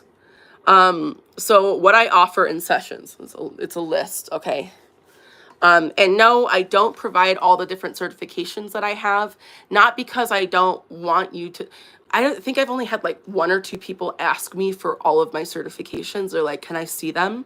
And I'm like, you need to work with somebody else. And they're like, why? And I'm like, because if you're stuck on someone who's certified, because I have met people that have over 30 certifications, and all of them do not necessarily have the experience to back what they're trying to do. So if I were you, I'd book the smaller session with me and see what the fuck happens in the session. That's all I can tell you. My return rate is like at almost 100%, where people end up booking continuously because they get so much information out of it. And I just don't provide certifications. And then I had somebody say, well, that's not a good business practice. You need to provide certifications. And I said, no, actually, I don't. Have a nice day. Walk away. Bow, boom, bow, boom, bow, bow, bow. And actually, I don't even know how many certifications I have at this point. I know that it's over 15, but I don't know the actual number. And if I do know the actual number, I don't want it to be a competition, because I know there's a lot of spiritual people that work with me, and then there's also a lot of spiritual people that hang out in my live streams, and I want to be like super respectful because it's not a fucking competition. Because really, at the end of the day, somebody who has just a certification in life coaching or no certifications at all could be so impactful to you. Don't you ever rob yourself of an experience with someone just because you're worried about what they're certified in. Because most of those people aren't even certified in what they need to do. I'm just saying that. Okay. Looks like we have a troll on the other platform. Thank you, D. You are my saving grace. Okay, so what I offer in sessions: emotional mastery, spirituality coaching, licensed minister work, grief and emotional healing. I feel like that's kind of the same thing as emotional mastery, but okay. Psychic readings, mediumship, dream interpretation, relationship and family conflict. I don't offer the conflict. I help you work through the conflict. I just feel like I need to say that.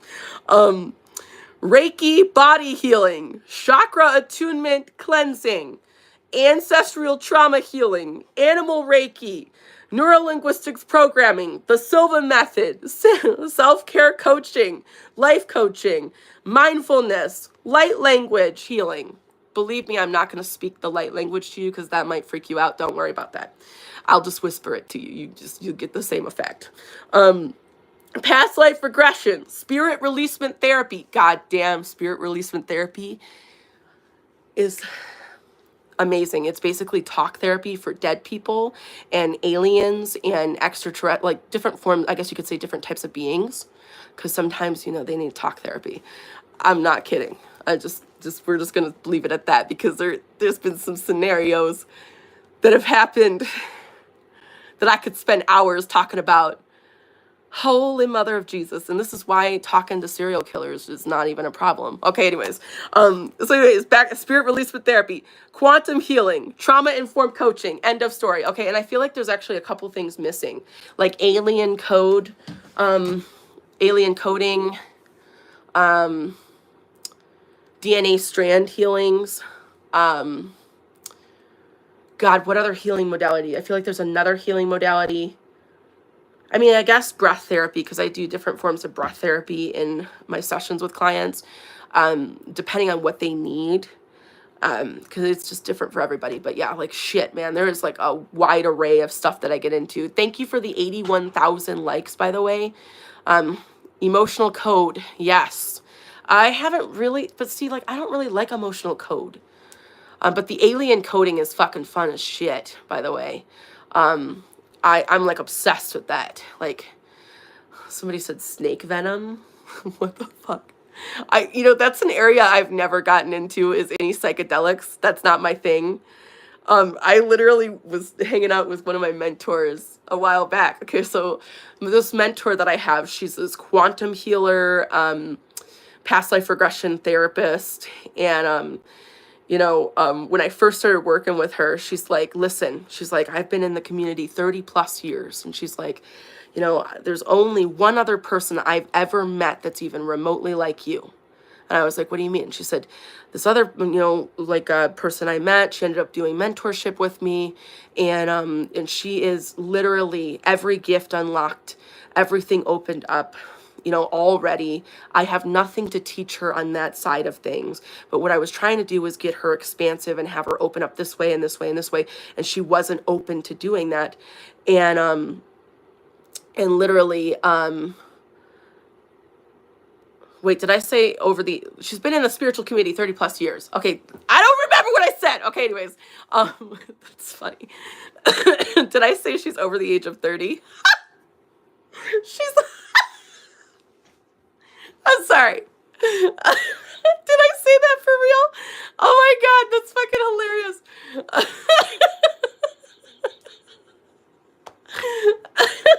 Okay, well, I mean, like, she is over the age of 30. Anyways, she's well over the age of 30. Don't tell her I said that. So, with that said, but she's been in the spiritual community for 30 plus years. And she said, there was only one other person I met that was, as open as you are. And she said, and this person chose to only stick in mediumship. And she looked at me and she's like, don't be her. And I was like, what do you mean? And she said, someone with the amount of openings and channels that you are able to divulge, she said, you should never be in one service, ever. Don't you dare offer a service and only offer that service to a client. She said, don't you ever sell yourself short on mediumship. And she said, there's nothing wrong with a medium. They offer amazing work. But she's like, you are more than just a medium. You need to do more than mediumship. And she said, and you stand out by stepping up and owning that you have an expansive list of expertise that you can tap into at any given moment. And don't you ever turn down a job, because most of those jobs are going to teach you some of the most profound understandings. And from that day forward, bitch, I never turned down a fucking job. I never turned it down. I'm driving home after doing a clearing with a pastor, okay? This is back in the pastor days when he would call me out to these weird-ass homes, okay? Who had the weirdest fucking shit going on, like poltergeist activity, like times galore. And I would walk in there and I'd be thinking, oh my God, what the fuck is going to happen? Like, this shit's going to get weird. Like, really fucking weird. I don't know what the fuck to do with that. And literally, I shit you the fuck not. I would fucking, like, I would fucking walk into these homes and the pastor would be screaming Hebrew at what he thought was a demon. And I'm looking at the energy and I'm like, that is not a fucking demon. That is a dead person. I smell formaldehyde right now. It's a dead person. And like, I remember walking in this one home with the pastor and he's like, do you smell that? And I'm like, yeah, I smell it. It's formaldehyde. And he said, yeah, that's formaldehyde. And he said, you know, that means it's demonic. And I'm like, actually, the fact that you're smelling formaldehyde indicates that it's actually a dead person. And he's trying to get you to understand he's a dead person. And like, he's like, no, it's no different than the sulfur. And I'm like, I feel like when you smell sulfur, it's because it's an energy that's like from a different astral plane. And we need to talk about that shit because even that in of itself is just kind of mocking the Bible. Okay. Like that's a whole thing, but it doesn't mean that it's a demon. Okay. And like, I can't stress enough. I've had these long conversations with the pastor. I'm like, if it was a demon, don't you think it could possess you? Don't you think he could fucking kill you? And he's like, well, I don't know about that. And then I would go on this long train of conversations because like he would talk about possession and all that stuff. And I'm like, okay, hear me out. If that was true, wouldn't like Hitler or like people that passed away in the Holocaust have already like snuffed out races? Or like think about all the slaves like who passed away, you know? Like, I'm like, let's be real right now. Like, if that was true and that really was the case, then that shit would be really fucking real right now. Like, you would not be okay.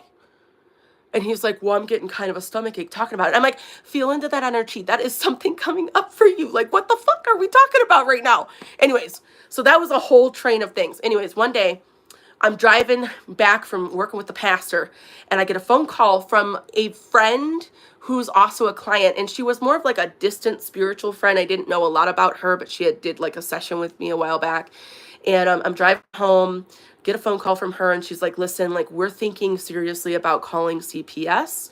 You know, my stepson, he goes to 2 different households, and he's behaving in a really inappropriate way, and we don't understand what's going on here, and I want you to come in and kind of read the energy of what you're getting, and based on that, then we're going to make some decisions. And I'm like, hold on a second. I'm like, I'm not a licensed psychologist. What you guys need is actual licensed therapy. And she's like, yeah, we're working on getting him in that, but we just kind of want to know what's going on here. And I'm like, okay. I'm like, I'll come in, but I'm like, again, please understand that the information that I'm giving you doesn't mean that it necessarily is what actually is going on. This could be figurative. I could be interpreting it incorrectly. I'm like, I know you a little bit, so maybe I'm drawing some relativity to that. I don't know what could come up here. And she's like, Brittany, can you do the job? Can you do the job? And I remember thinking of what my mentor said, which is never turn down a job. Be open to the experience. Trust that what will come through will always come through. And that has never steered me wrong, guys. Like, I have been in the weirdest situations, gone through the weirdest fucking scenarios, and the whole time I'm like, I can't do this shit. I'm not going to be able to do it. And I'm just like, okay, all right. I won't turn down the job. What's going to happen? And I, like, the shit that would come through, it would be insane, okay? Like, I'm like, you can't make this shit up. How the fuck, like, you can't make this up. So I walk into this particular client's home, and in the home, none of the other family was in the home. They were all out. And I like walked the whole home with my pen and paper. And I'm like, okay, I'm going to like write down what energy spores I'm seeing, anything that's coming up energetically. I'm just going to kind of like write it down and go from there. And, oh, hold on a second. I lost connection. Oh no. Oh no. Can you hear me? Can you see me?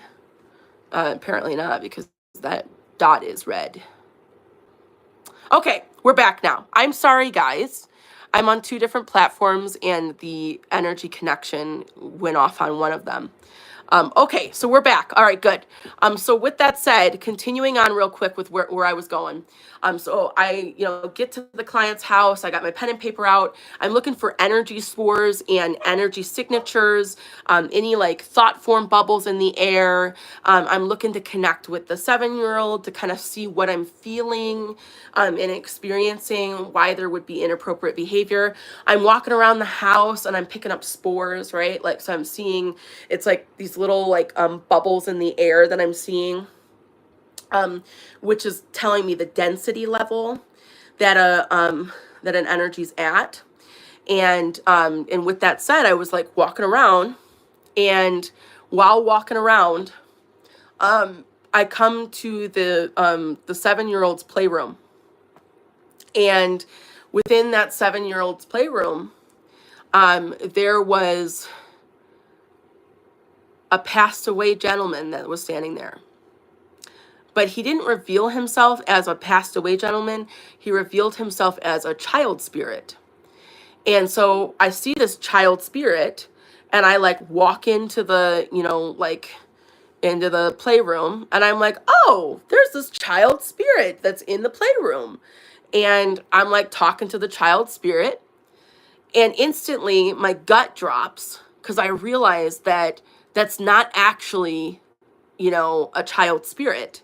And so I'm like sitting there and I'm like, oh my God, like, oh my God, like, oh my God, like, this is not what I thought it was.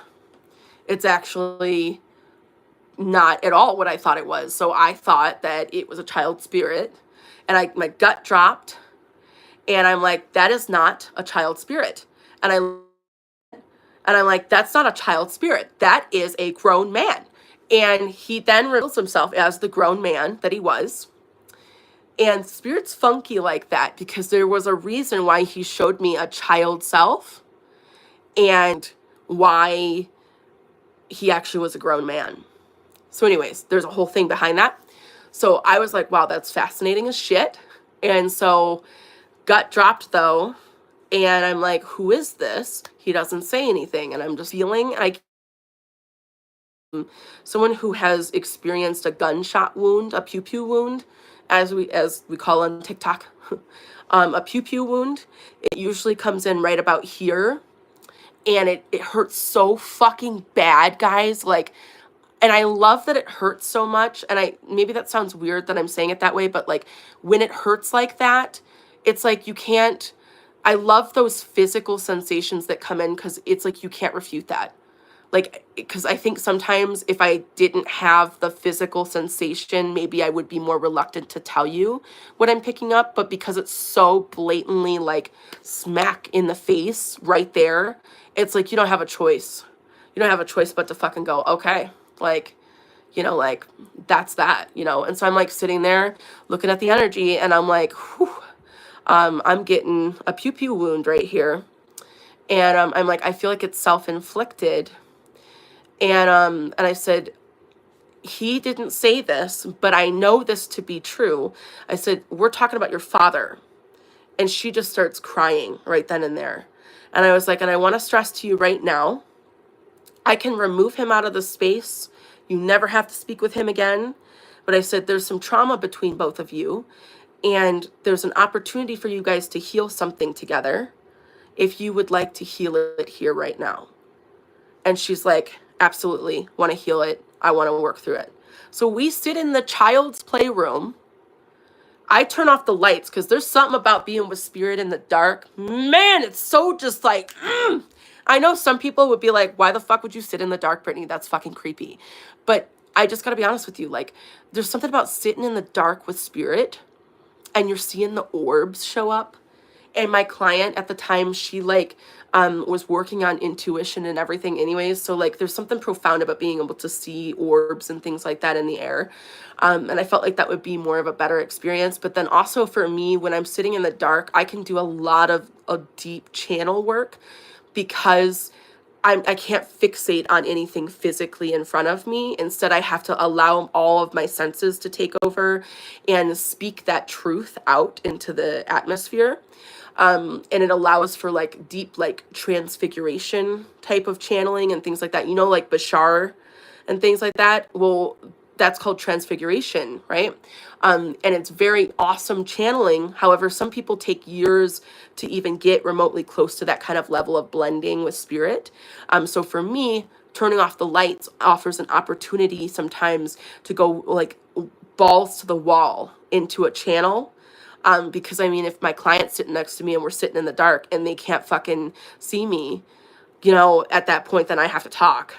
So then it offers a whole nother opportunity for a different type of level of energy. Plus, you can really see those orbs and everything like that. And I just love seeing spirit in different ways and in different capacity. And with certain lighting, I mean, I can see orbs and apparitions and energy streaks and you know, all kinds of different types of energy coming off of things physically, but it's not as exciting as it is, you know, like in the dark, because it has like an extra flare. And then also if I can't fixate on something physically in front of me, then I have to go inward and really navigate all the stuff that's coming up, okay? So it adds a whole nother dimension to the experience of that work. So I just fucking love that. And I love that experience. So I was sitting there in the dark with this lady, and I prayed with her because she was very religious. And so I held her hand and, you know, I said a prayer to God and Jesus. And we called in angels and things like that. And then I opened up the mediumship session and I started doing work between her father and her. And the information that came through in that particular session was so profound. It was like peeling off a whole nother layer of healing, because it was validating for her to man, I'm having all kinds of internet issues.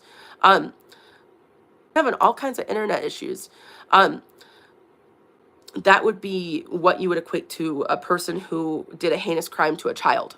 Okay. And so, you know, a lot of people have anger towards, you know, souls and you know, humans basically that do things like that to other humans, right? And I have had, you know, childhood trauma. My mom was even convicted for it. And in that moment, I can't stress enough how much being provided such a glorious fucking opportunity to sit with this client and her passed away father who committed heinous acts to her, and to be able to be neutral and so just in the respect of what that energy was and that experience was between them, and to be able to relay information to her and to be able to bring it back to him. It was just so profound in a way that it was like, I can't even put it in words how much healing that was for them, but then how much healing it was for me. Like when I say that, I mean like to be able to be a witness there, to be able to bear witness in her own journey and her own experience, and to recognize the sanctity of life, no matter what a soul does and doesn't do, right? And to not be attached to the judgment of what that person deserves or doesn't deserve, changed my entire fucking world in that moment. That was like so profound. And after we did some work with him, we sent him off into the ancestral realm, and he didn't return back from that realm, which changed her child's energy. So he went from being inappropriate and displaying inappropriate behavior to no more inappropriate behavior. And so one might ask, what was her father who was inhibiting that house? What was he doing to that child? You know, he was passed away, right? Well, his energy, and you have to think about this, a soul, right? When they have embodied a certain energy and they've experienced certain things on this earth, that energy signature is replicated within whatever family dynamic is still in existence, right? So his daughter still being alive, he's going to embody that consciousness when he tries to connect with his daughter, because he wants his daughter to know him in that energy. However, he may have evolved past that, right? Because every soul, as soon as they pass away, they go through this light, right? And after going through this light, they then go into the review board, right? And the review board is kind of like the karmic board or the celestial court. Court sounds really fucked up, and I want to stress that it's not like a judgment space. It's a space to review the experience that you had on Earth, download that information up to akashic records or whatever you want to call that. It's God. And then you go and move on. And sometimes after this lifetime, you might not come back to Earth for a minute. You might go into another planetary system. You might go into another galaxy. You might go into another universe. You might do a different spiritual work. However, you can be accessible through the ancestral realm for whatever given soul is in that same journey or experience with you. Does that make sense? There's a lot of souls that do all kinds of work, like you can pull neuroscientists, dead psychologists, like doctors, Chinese medicine men, medicine women, Native Americans, all kinds of different types of people that were in different fields of work, like motivational speaking, psychoanalysis work, lawyers, social media analysis people, different experts in different fields.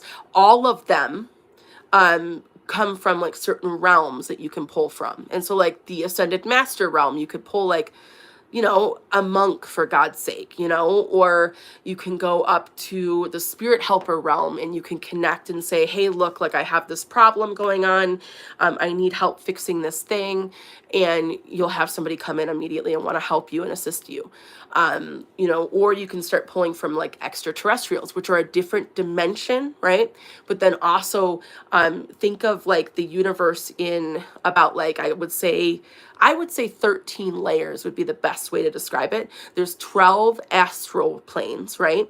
And within those astral planes, there is a significant level of consciousness within that, right? And then within those consciousnesses, there's another layer of consciousness, right? And most people on the surface from the spiritual side of this, they sit in this understanding that we're all in a vibration, right? We're all have our own frequency. That's great. We could talk about low vibes, we could talk about high vibes, but in the end, the low vibe and the high vibe, that's just surface shit. Let's talk about consciousness. And that consciousness in of itself is so incredibly expansive when you start to understand from a completely different layer like that. It's mind-boggling, okay? So within that, like the 13th level, I guess you could say, of the astral plane would be more of the level of looking from a higher level of perspective through all of the different layers. And so it's like a high level of consciousness. And most people talk about like 5D, 3D, and all of this stuff, when really in reality, most of us have never even tapped into 5D, because that kind of dimensional realm would be a level of consciousness that you've never even ascended to. Like I would say like somebody like Buddha would be at that ascended level where they could tap into like even 7D, but like we're talking like a different, like these are different layers of consciousness within the universe itself. And that to me is incredible, because like when we break it down like that, then everything else, it's like you're never getting too much of anything. And it's not too much that you can't handle it. So if you think that there is negative entities or dark entities, then what you're pulling from is a low level of consciousness, the type of consciousness where you believe that violence can harm you, the type of consciousness where you're thinking from the finite self that you are, right? God, I just went down a rabbit hole. I'm so sorry, guys. I probably lost a lot of you guys. I can't help it. Sometimes I go down these rabbit holes and I don't come back up. but like, it's so fascinating. Like, I mean, just, does it make sense what I'm saying? Or like, it's just, I need to I need to make videos of this. I feel like this is like, I need to break it down enough for you guys. Like, 'cause I just, oh man, it's just so, like, I love spirit so much. When they come in, they come in hard. Okay, anyways. So, okay, it sounds like some of you guys are with me on this. How did I learn this? That's a great question. So I channel different spirit guides, and I also read a lot of like quantum healing books, and I'm like fascinated with like different forms of quantum healing, and I really, really, really, really love shamanistic work, where, you know, like it offers an opportunity to you know, like kind of expand more deeply in you know, like what the different layers of consciousness are. And I have been obsessed.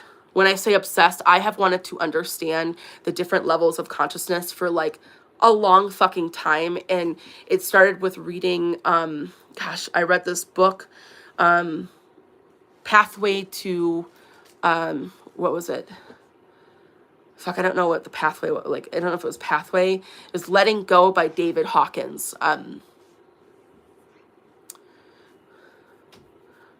Yes, that's what that was. And when I read that, he referenced the different levels of consciousness, and I was like, oh, so it could be measured. And I love that, but I was like, that's still not giving it to me. Like, I want it more. And so then I started going deeper and deeper, and I still could not fathom what like I think the first time I read it was a book by a shaman, and he was talking about the different levels. And when he read it, like when I was listening to it, I was like, I can't fucking fathom what he's saying. Like, I don't understand what the fuck. And it wasn't until I read this other book about the super consciousness that then I was like, oh my God, I get it. I had to listen to it twice. But once I listened to it twice, I'm like, oh, it's like this, and this, and this. And within that, it's like this, and this. And so that's why people get these different experiences. And it makes so much fucking sense. So that's why a medium might tap into the energy and they pick up a completely different thing, because they're at a different consciousness within a certain dimension, within a certain astral plane. Make that make sense. Like, and and I'm just like, oh my God. And so, and I need to make some videos about this, because like, I feel like it would help a lot of people, because I think we need to break it down a little bit more. Like, I think that like the way that it's kind of set up, it's kind of confusing. And like some of the material, like even Wayne Dyer, he reads a lot of, or, you know, like the information that he provides, right? He reads it in a way that like doesn't make sense necessarily to certain populations. And when I say certain populations, I'm talking about certain collectives of people who are at certain consciousness. And I feel like it's hard to understand. Like, I think it needs to be in dosages. That's why I've been saying, and I've been saying this for a while, I don't know if you've caught this on some of my lives, I've been saying there are different veils with the universe. And like, people are like, no, Brittany, there's like one veil. Like, there was a Wiccan that had an argument with me a while back, and she's like, there's only one veil, Brittany. There's only one. And I'm like, bitch, there is like hundreds of veils. Because like, if you had it all revealed to you all at once, your brain would not be able to handle it. From a human standpoint, you could not fathom what exactly this is, and how it's like, how dimensional it is, and how simultaneous it is, and like in how like it all interconnects together, and it's all interwoven. And like, part of the human experience is to like literally expand in that way. Like, you're meant to, it's just, it's insane.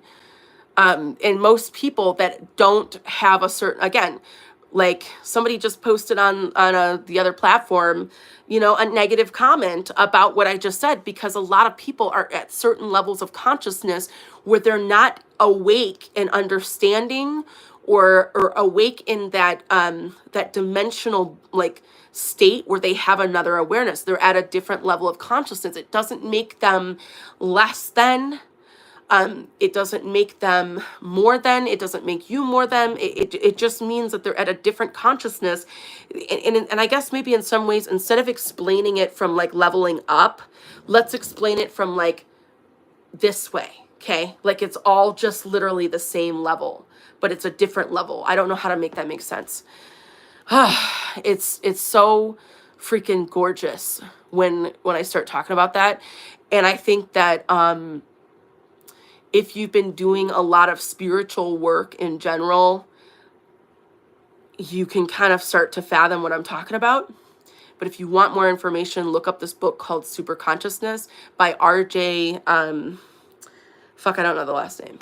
RJ something, okay? If you don't know that, message me privately. I'll send you the book information, when I have a chance to look at the last name and stuff. But like, look up Super Consciousness. That book will blow your mind. If you want to go down a rabbit hole on understanding like what energy is and like going deeper, where you're kind of ripping apart, it will expand you on a completely different other understanding, like completely different. And I gotta stress, guys, like, I think for me, I have demanded from the universe, I want truths. I want universal truths. I want to understand things beyond what is fathomable. I want to expand my consciousness. And I've said that for years. And part of this healing work has been more about me ripping apart emotional barriers that I've had, coming to new awareness of those emotional barriers, and really ultimately allowing the understanding that the neutrality is where I can start to meet the understanding that I need within that. And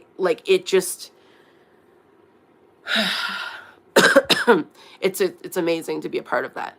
Anyways, on that note, I want to go eat some food. I love you all so fucking much. I will be live again, in the next coming, I would say, like 48 hours, I'll be live again, and I'll see you guys again. If you want to book a session with me, there are sessions that are available. I would love to work with you personally. If you want more information about the book that I suggested, reach out to my email or reach out to my DMs. Find me on social media. I'd love to talk to you. And if not, remember, these live streams are safe places. I do try to read people, and I'm so sorry. Today felt like one of those days where I just wanted to share so much with you guys, and I hope that that's okay with you. And thank you for being with me and sitting with me and connecting with me, and knowing that you are always safe here. And no matter what you're going through, know that you are never fucking alone. Ever.